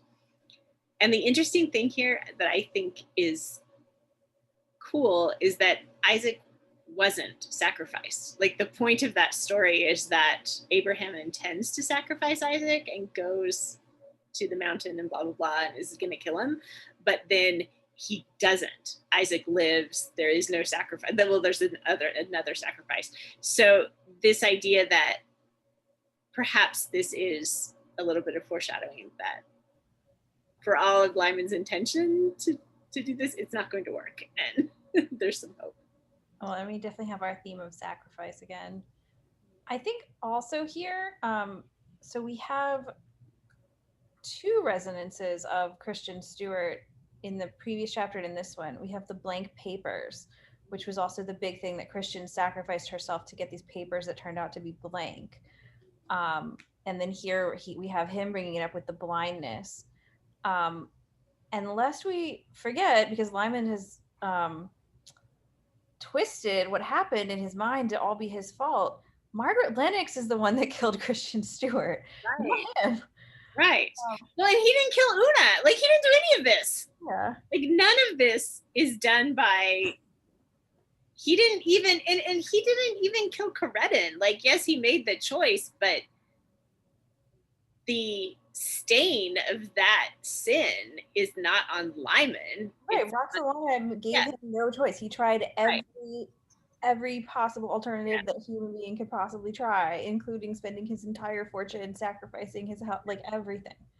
But he still feels it's his fault because he got all of these people involved in his situation. But he didn't get them involved. Well, he thinks he did. That's the thing. Yeah. Philippa literally just like followed him when he kept trying to tell her to go. Yeah. And like, yes, okay, he slept with Una, so it's his fault Corredon exists, but like the whole thing with Una was like he was trying to save Mary, Queen of Scots. Like, there's so many extenuating circumstances that he doesn't allow himself to consider. Right, exactly. And then he just, it's like she says, I heard you. It makes no difference. Yeah. And then he's like, and then it's like this last thing that he can do, this last card he can play. And if it becomes known who my father is, he could not keep the bitterness this time from his voice. And then Philippa brings up what you were talking about earlier about, like, what is Kazum? He is himself. You told me that once. Embrace whatever stigma you like. My life and birth are both blameless, and I'm being punished because of your scruples. Like, quit it. You know. I think that line, "What is Kazum? He is himself," is so important. Yeah. Because all his, like, and this is his whole, the bitterness in his voice about who his father is. This is the thing that has like snapped him out of trying to be a good person, is this like, oh, I'm just doomed anyway. I mean, not that he isn't trying to be a good person. He's Lymond, so he's still actually doing lots of good things, but he's like lost hope in himself. Yeah, but she brings up this, I'm being punished for your scruples or your honor, you know. And so then he kind of, it seems like a little bit bitter or you know, angry. He's like, would you rather I had none? Which of course the answer to that is no. Like, she wants him to have scruples. No, but I think you must find the grace to forego them. Otherwise, I pay for your sins and you escape as always, which is, I think, an interesting way to sort of flip that for him if he's listening, which he may not be listening really. But, and then, I will give you to Katherine. I will not give you to a hole in the ground. Oh, that's. I mean, it is interesting because if you read it as a psychological tactic to manipulate Lymond, it's so on point in terms of like you're turning it around. So instead of you're trying to save me, it's you're trying to sacrifice me. It's also again that theme of Philippa's autonomy, her right to her own decisions. You don't have the right to make this decision for me because it's affecting my life. So Girls and Francis. Also, just very telling on the whole watch his hands thing is the way he's got this like marker in his hand, like a bookmark or something, and he's like twisting it throughout this whole conversation where he's telling all the horrible things he did. And at the end of it, his eyes saw the marker twisted and wrung in his hands, and opening them, he laid it gently down on the marble, which tells us that even if he told this whole story in an even tone of voice, he's, you know, utterly tormented by it, by the fact that he's like fiddling with something with his hands. We also skipped over it in our rush to get to the good stuff, but I just wanted to mention the line that I like on 499. where Lymond says dryly, it would help sometimes if Archie's nervous system were less directly attuned to the elephant world. And I just like this idea that Lymond is just one of Archie's menagerie, probably the most important one in his menagerie. Yes.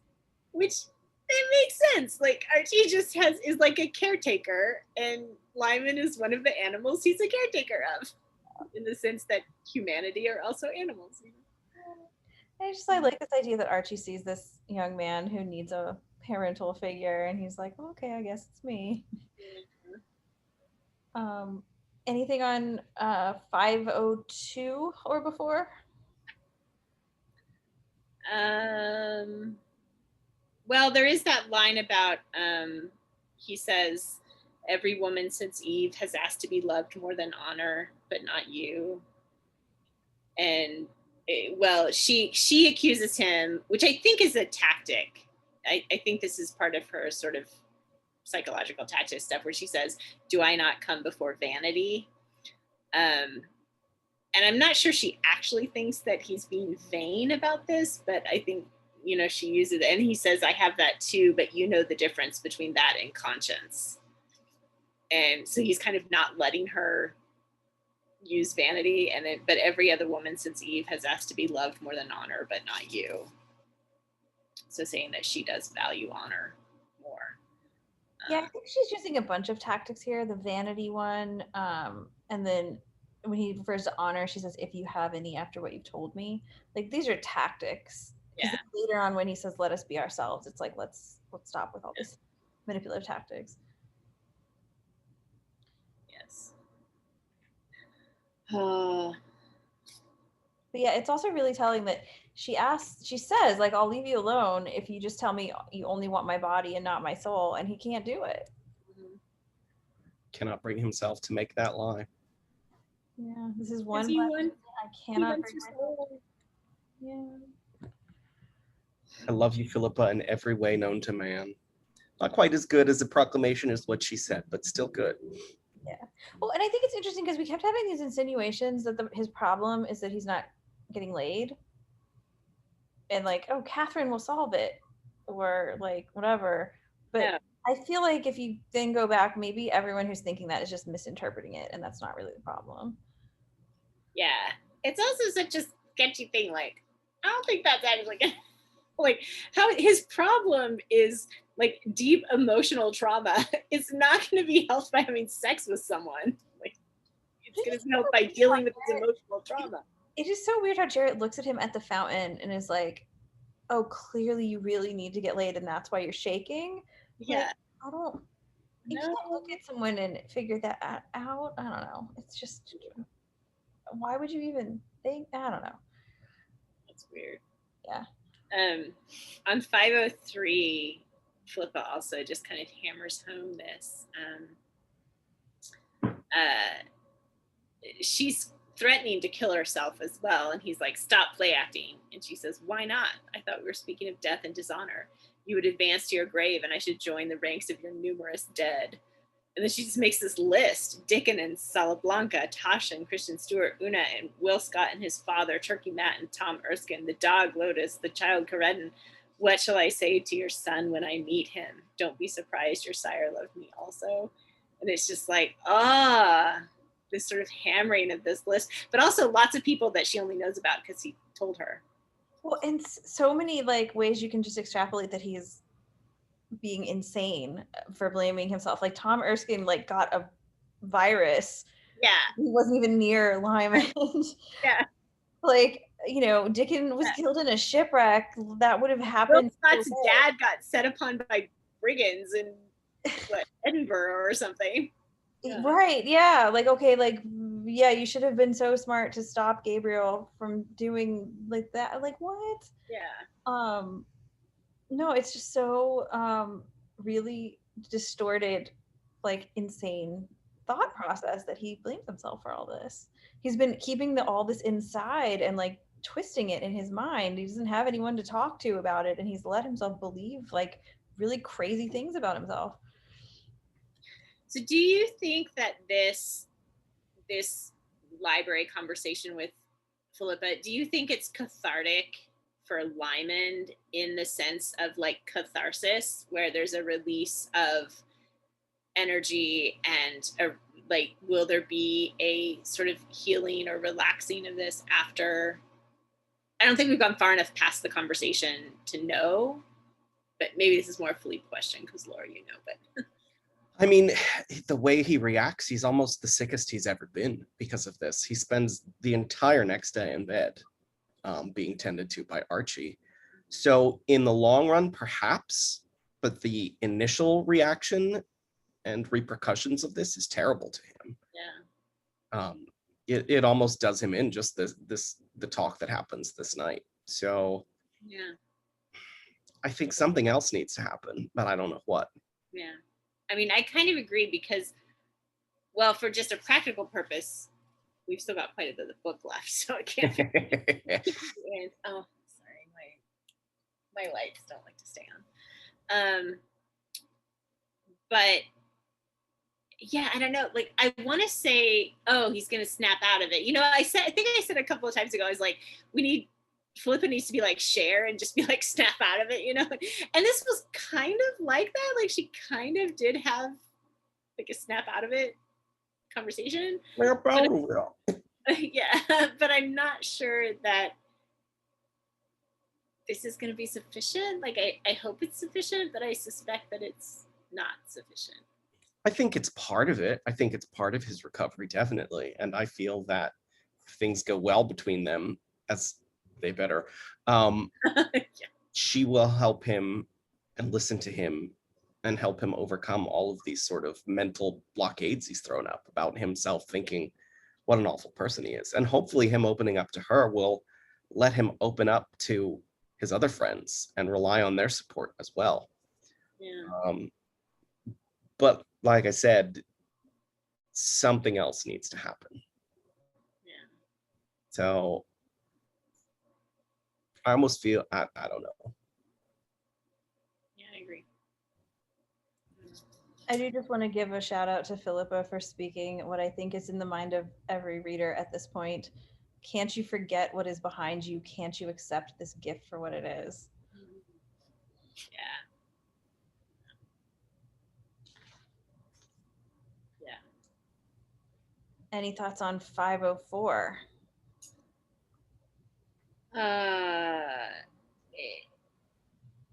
So interesting, this bit about let us be ourselves.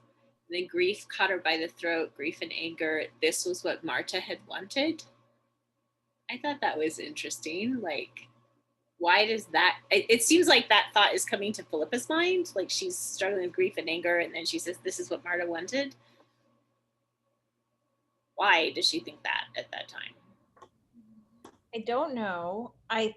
I wonder if it's because like Marta wants them together, but Marta doesn't care what manipulative tactics are needed to get them together. And maybe it's about the tactics. Okay. I almost wondered if she thought in the moment Marta was being a bit malicious in trying to get them together because she knew it would cause both of them pain. And this was one of her ways of getting at Francis. That seems pretty harsh, but Yeah. Martha hasn't been the most level-headed character in this book. She is not. I just thought it was interesting that Philippa thinks of her in that moment. And that was kind of weird. Maybe because it's reminiscent also of how Marta tried to like shove them together and then he had that bad reaction and then headache that time. Well, it's interesting that that's the thought that sort of causes her to drop the knife and give up the charade too. It's like, oh no, this is what Martha wanted, so I've done something wrong. So I've got to stop this current tact that I'm using. Yeah. That she kind of gives up. Like, she says, it is your life. But it was said only in defense and in protest. And after a long time, she said, very well. So do you think this is her accepting that he's going to kill himself? I don't think so. I think I can't imagine that she's resigned herself to that. I think perhaps that she's realized this conversation has run as far as it can go because he is in the throes of a migraine clearly, and like she knows she can't, there's no progress to be made.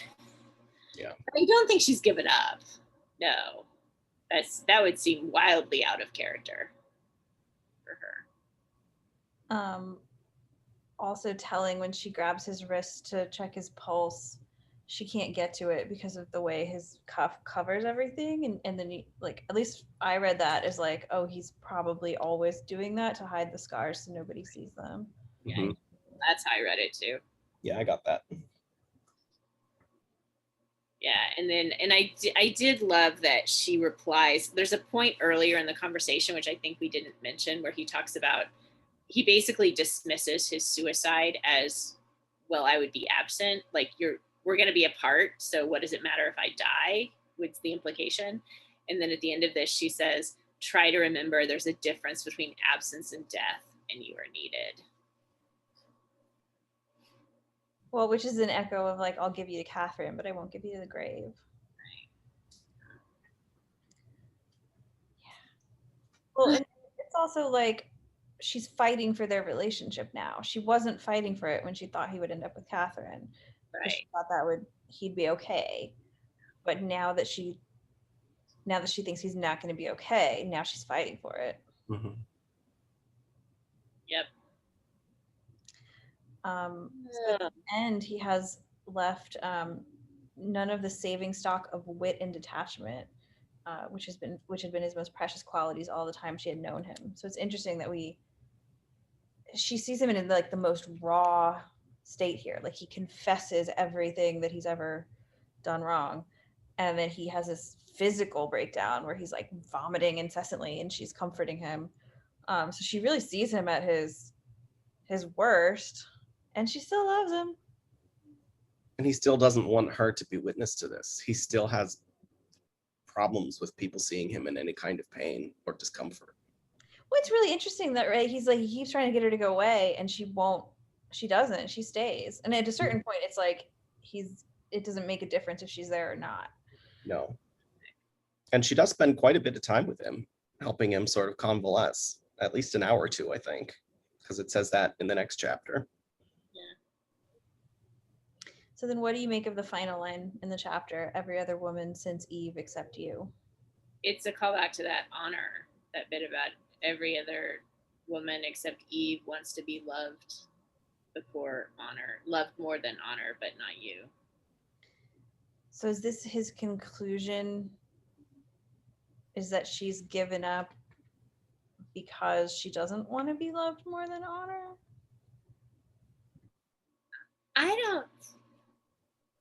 I don't think so. I think it's a statement of him saying like how different she is from all other women, that she doesn't put herself first, and he sees that, and she doesn't. Yeah. I don't think she's saying she's giving up. Maybe he is. Well, because I guess I struggle with it because he says it in relation to the idea that she won't concede, like she's putting herself above his honorable decision to not corrupt her. She's putting her needs above his honor. He's saying she's not doing that. Right. So then does that mean that he does accept that she gives up? Like her very well is her giving up and saying, okay, I'll let your honor come before my needs? Because she was really angry about being the sacrifice. And now she's like, does he think she's accepting being the sacrifice for the greater good of honor?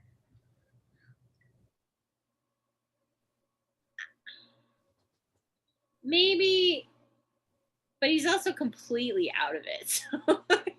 So I don't know.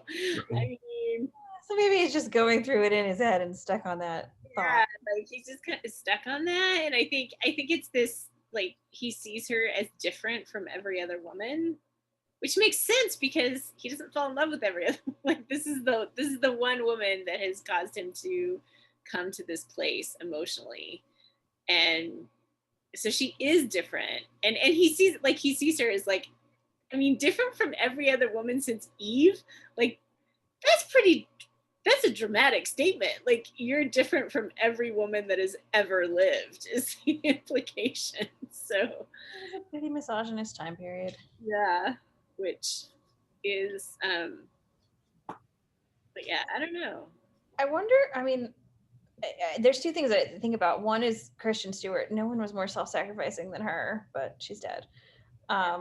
So every other woman except her and Philippa. But then the other thing I think about is the contrast with Sibylla and her letting her children suffer because of a promise. And is that putting honor? Mm-hmm. Like, I don't know. Yeah. So I think that's really good. Yeah, and also I kind of wonder a little bit here. I'm not sure it matters what Lymond thinks in this. I don't mean to be like, I don't mean to dismiss his pain or whatever, but when it comes to like, has Philippa given up on him or not given up on him in here, like, I don't think it matters what he thinks. Like, the only thing that matters here is what Philippa thinks, and I don't think she's given up on him. Well, I guess the reason I asked about that line in particular is because Dunnett ends a chapter on it. So right. Why did she choose that line to end the chapter? Like, why not end it on a Philippa thought, since we're in Philippa's head for this whole thing? That's true. We shall see. All right. Any other thoughts on chapter 4? So good. I wish that library was. I've cried this book. What? I said it's the only time I've cried in this book. Did you cry in the other ones? I think at the end of 4. Yeah. But for a much different reason, obviously. I think the only time I maybe Dickon too. The end of 4. Maybe, I don't know. You definitely cried when Dickon died, Dee. You cried on the video. Oh, yeah. I did. Maybe I cry more than I think I do. I think I cry when I think I cry when I think of some of the lines about Philippa falling in love and her. Yeah, it's just so moving. It's so resonant. Like, if you've ever felt unrequited love, which she thinks she feels, she doesn't realize it's requited. Like, Dunnett describes that so well. Mm. Oh wow. I wouldn't know that feeling. Just kidding. Let's not talk about it. Chapter 5. Yay. Yeah, chapter 5. So chapter 5 gives us wedding stress and war prep again. Like, we're all the logistics, blah blah. And there's this really lovely bit at the beginning where we see Philippa's just like what is piled on her shoulders, and then we get some Leonard Bailey. My notes literally say Leonard Bailey grr. That's what I wrote. So we learned some stuff about what Leonard Bailey's been doing. We have this party where there's some interaction with John Elder. Katherine withdraws from the engagement with Lymond, which good for her, like healthy decision on her part. And then at the end of the chapter, Philippa and Austin talk, and then Austin is a little pill at the end of that conversation. And I think we could go so far as to say like he's kind of showing his true colors. And yeah. I guess you could argue the extenuating circumstances of like, she told him that she was going to say yes. Yeah. It's just broken his heart completely. So his reaction is going to be intense. Yeah. Well, and he's also been lied to by Lymond, which isn't probably a big surprise to him, but it makes him angry. Right. And yeah, I mean, he takes it as Lymond is this master manipulator who has manipulated Philippa into the situation, and she's just buying his lies because she's in love with him. Right. But why don't we go in order? Let's go in order. So I did love this the opening here where it says there were then 20 days left till the wedding, which I like that tactic of just giving us a countdown, because it just kind of gives us like, okay, it just situates us bleh. I can't speak English, I promise.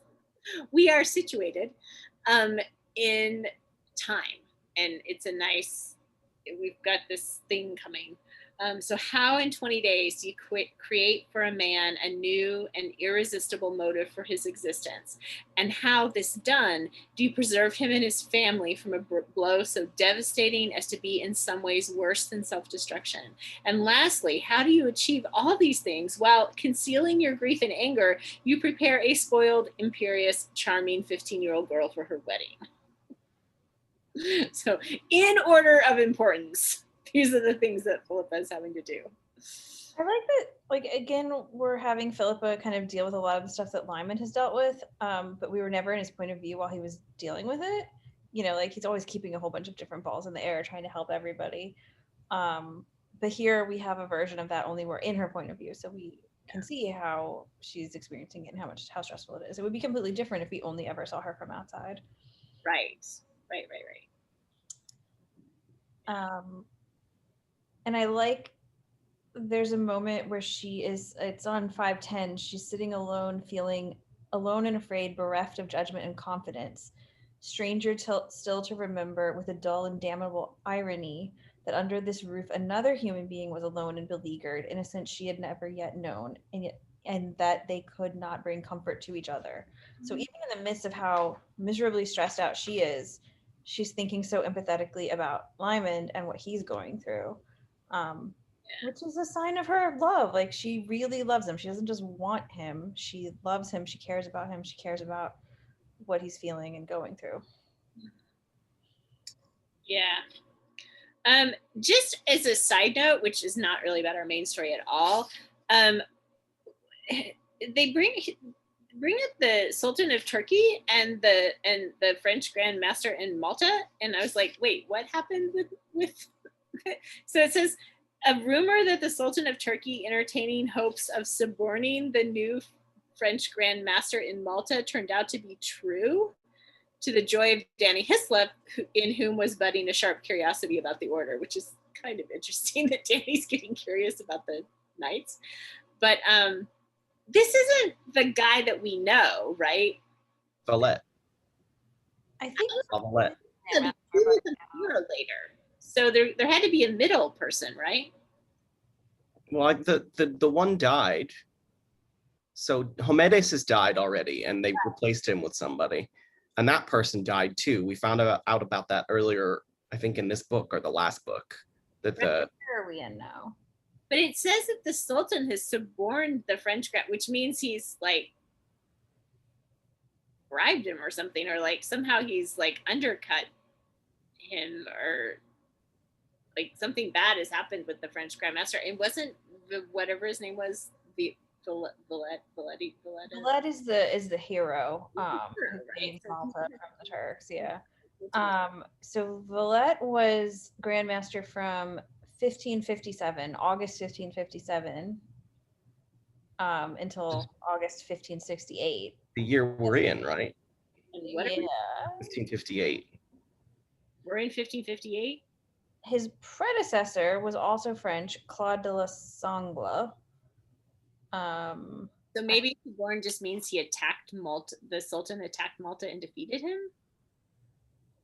In 1557, Prior Francois de Lorena commanded 5 of the order's galleys, and they engaged a Muslim fleet off roads. They were defeated. Many lives were lost. So he was defeated, and then after that he got sick and died, and then that's when Villette took over. So maybe it's like, that's what's happening.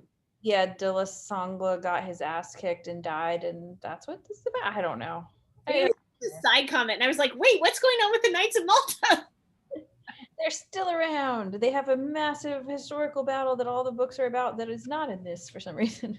It is indeed 1558, because that's the year that Mary, Queen of Scots, marries the Dauphin. Okay, so then So it must have been about Villette. I don't know how he was suborned. Maybe it just means he was, because didn't he die defending the Malta or something? There was some big. I don't think he died. No, because he lives way past this. The Great Siege is after the books. Oh. I thought the Great Siege was 1558. don't think so. No. It's later than that. I think it's like 1561 or something. Oh, okay. I just, for some reason, that date stuck out in my head when we were learning about it in Disorderly Nights. Yeah, the Great Siege is 1565. It's like Oh, way okay.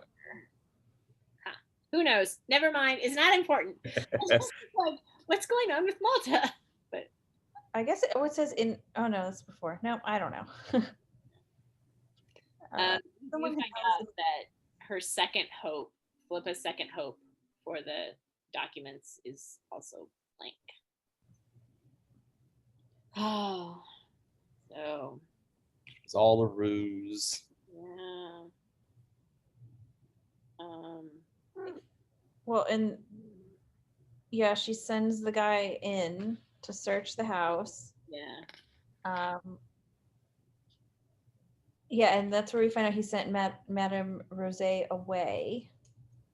Which that is, I'm like, did he send her away or did he kill her? Philippa thinks she's alive because she thinks she could be useful to Bailey. Oh, right, because she's a witness. Yeah, her information would be damning, so he probably didn't kill her, but if her information is damning, if her information validates something bad about Sibylla, then Bailey would want to keep her around. If her information validates something good about Sibylla, then Bailey would want to kill her. Yeah. So if our suspicion is correct that Sibylla was actually married to Francis I, he probably killed the housekeeper if she knew that, right? seems she hasn't been there for quite some time, so. Yeah. He could, of course, like imprisoned her in a basement somewhere. So then, having lost her hopes of getting the papers herself, she sends this emerald that John Elder comments on to Bailey in earnest of her good intentions, along with a message of open supplication. What do you think is going to happen here? He's got 6,000 pounds from the Lennoxes, 10,000 from Philippa, but the Lennox thing would feed his bitterness. What's he going to do? He's probably going to try and get the money from both parties. Yeah, I think he's going to take the $10,000 from Philippa and then betray her and put everything public anyway. Because he's horrible and doesn't have any honor. Like, there's no honor among thieves, as they say. No. I really hope that Philippa is the one that sort of is his downfall somehow. And I hope he figures out a way to stop him without Lymond's coming to the rescue. Oh yeah, me too, 100%. But I also hope that he comes to a really terrible end. Oh, like, awful. I want something awful to happen to him, like really bad. I want him to be thrown off the top of the Eiffel Tower, which doesn't exist yet, but drawn and quartered or something. I don't normally advocate for torture, but it's pretty bad. In this case, I think I do. So yeah, Katherine, a woman of integrity, despite being in love, withdraws from the marriage. And then we have a thought from Philippa that I think is interesting because it calls back to pawn and frankincense and the metaphor of the silkworms with Chiretin, where she's thinking about all these things that have been taken away from Lymond, giving him reason to live. No ties, no duty, no relief. 3 filaments gone in the life thread, fragile as the thread of the silk moth, which has no organs by which it can nourish itself, but instead is born and loves once and then dies. So let's hope that's not what's going to happen to Lymond. That's dark. Dark. We don't like it. Then we have. Oh, go ahead. I thought there was also another callback to that time where it says she's talking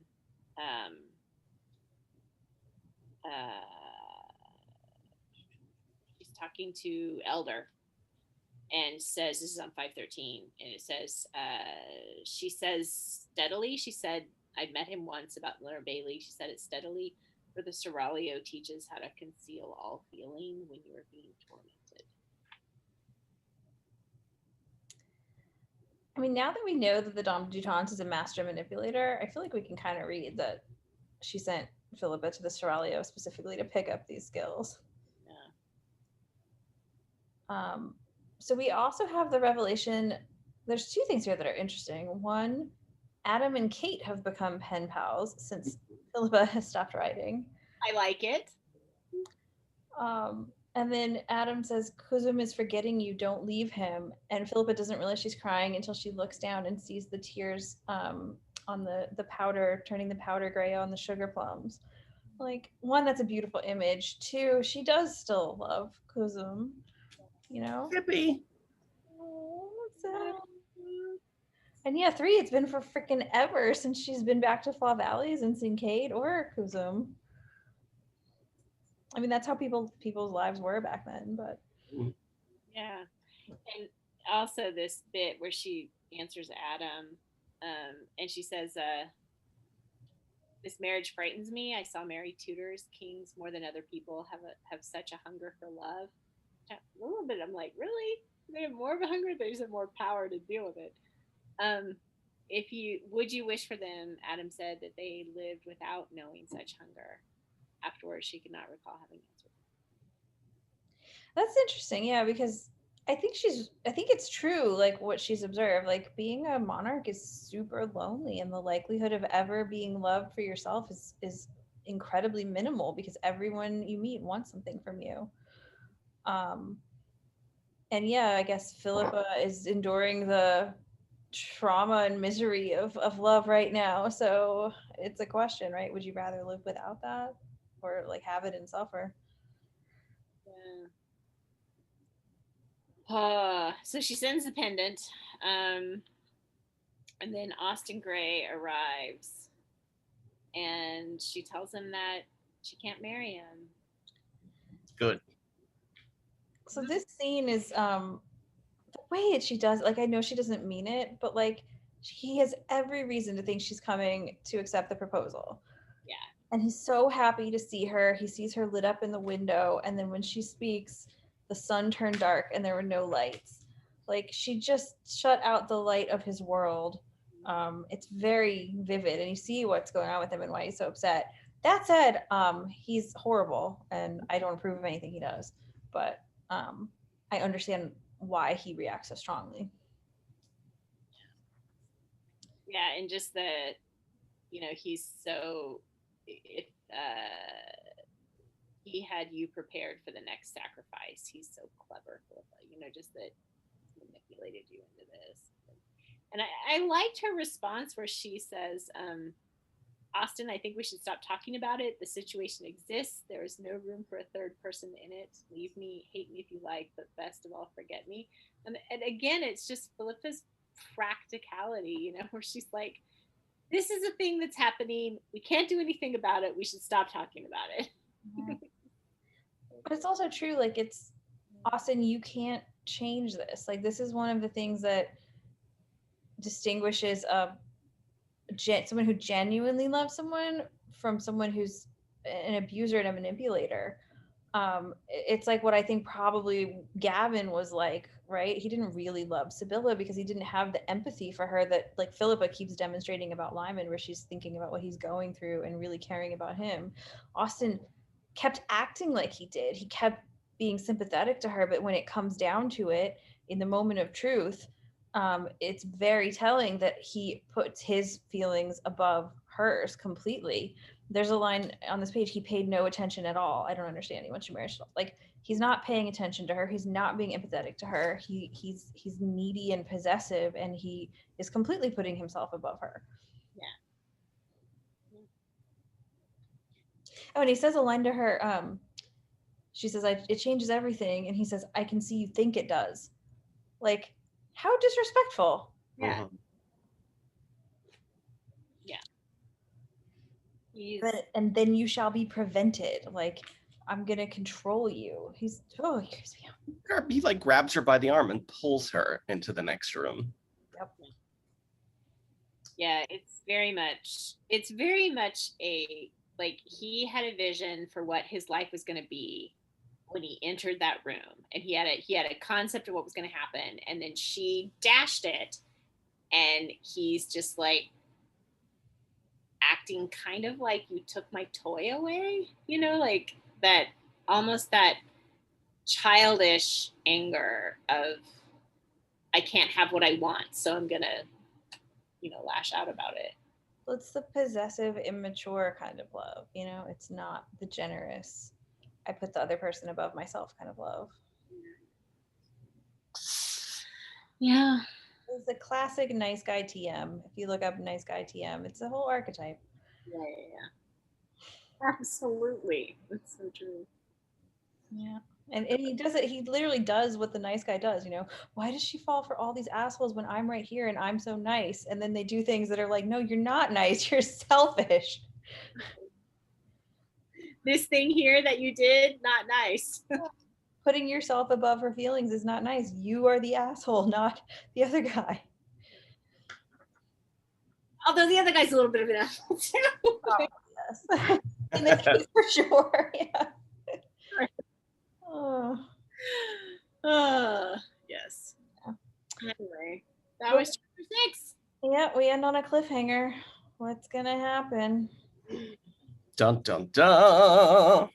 I do find it a little bit funny that he drags her in to talk to Richard and Philippa and is like, your son is making this woman a whore, and it's like, they're actually married. It's kind of like they can do some things because they're married and literally not making her, just.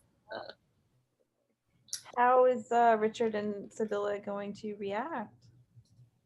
Well, Richard will overreact like crazy. Yeah, absolutely. He's gonna lose it, as he always does. I see no chance of Richard having a calm and well thought out response to this in any way.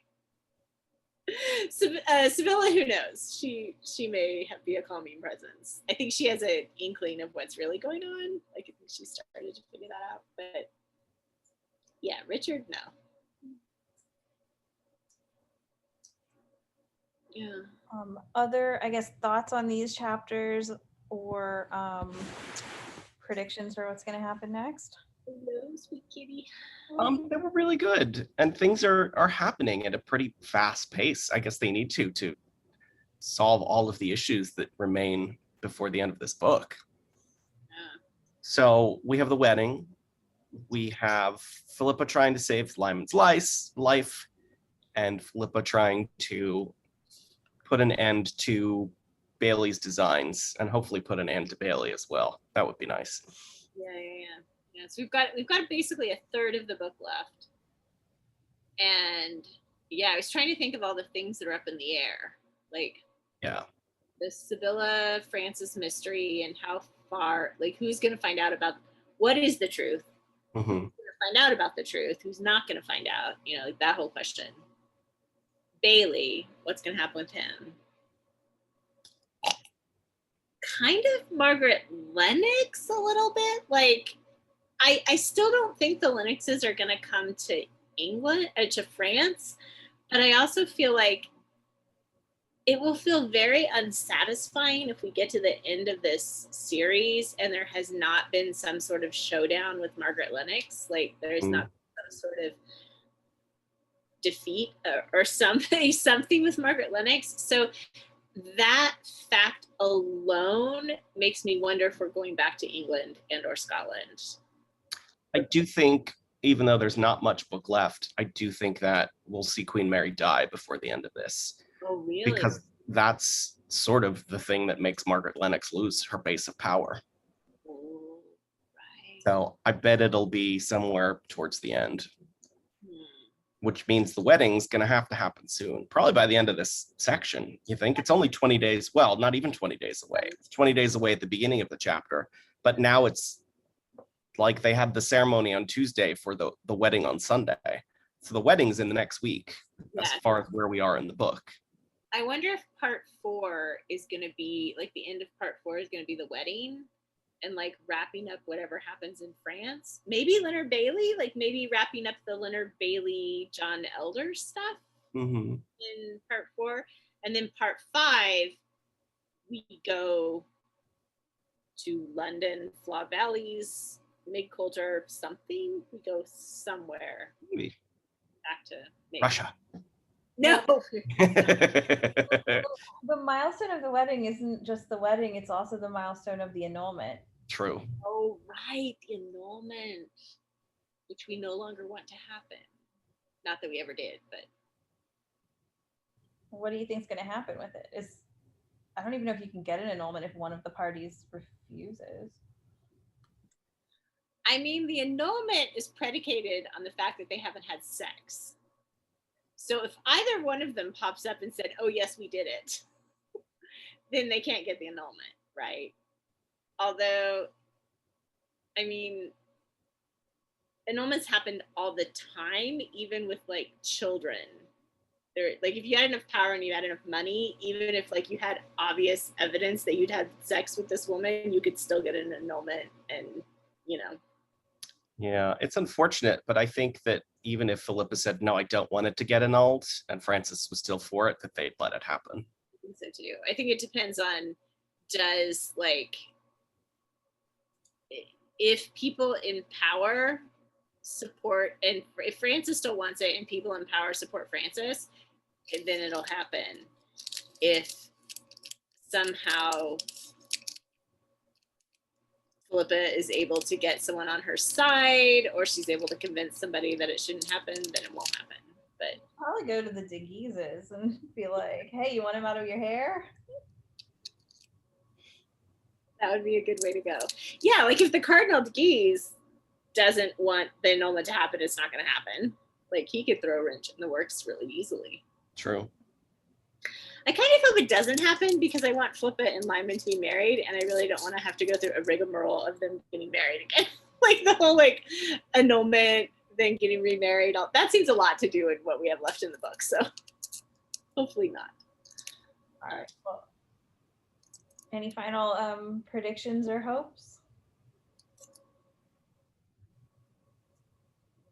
Not at the moment. I think so. No. Looking All right, forward well, to how it happens. Thank you everyone for watching and commenting. Bye bye. Bye.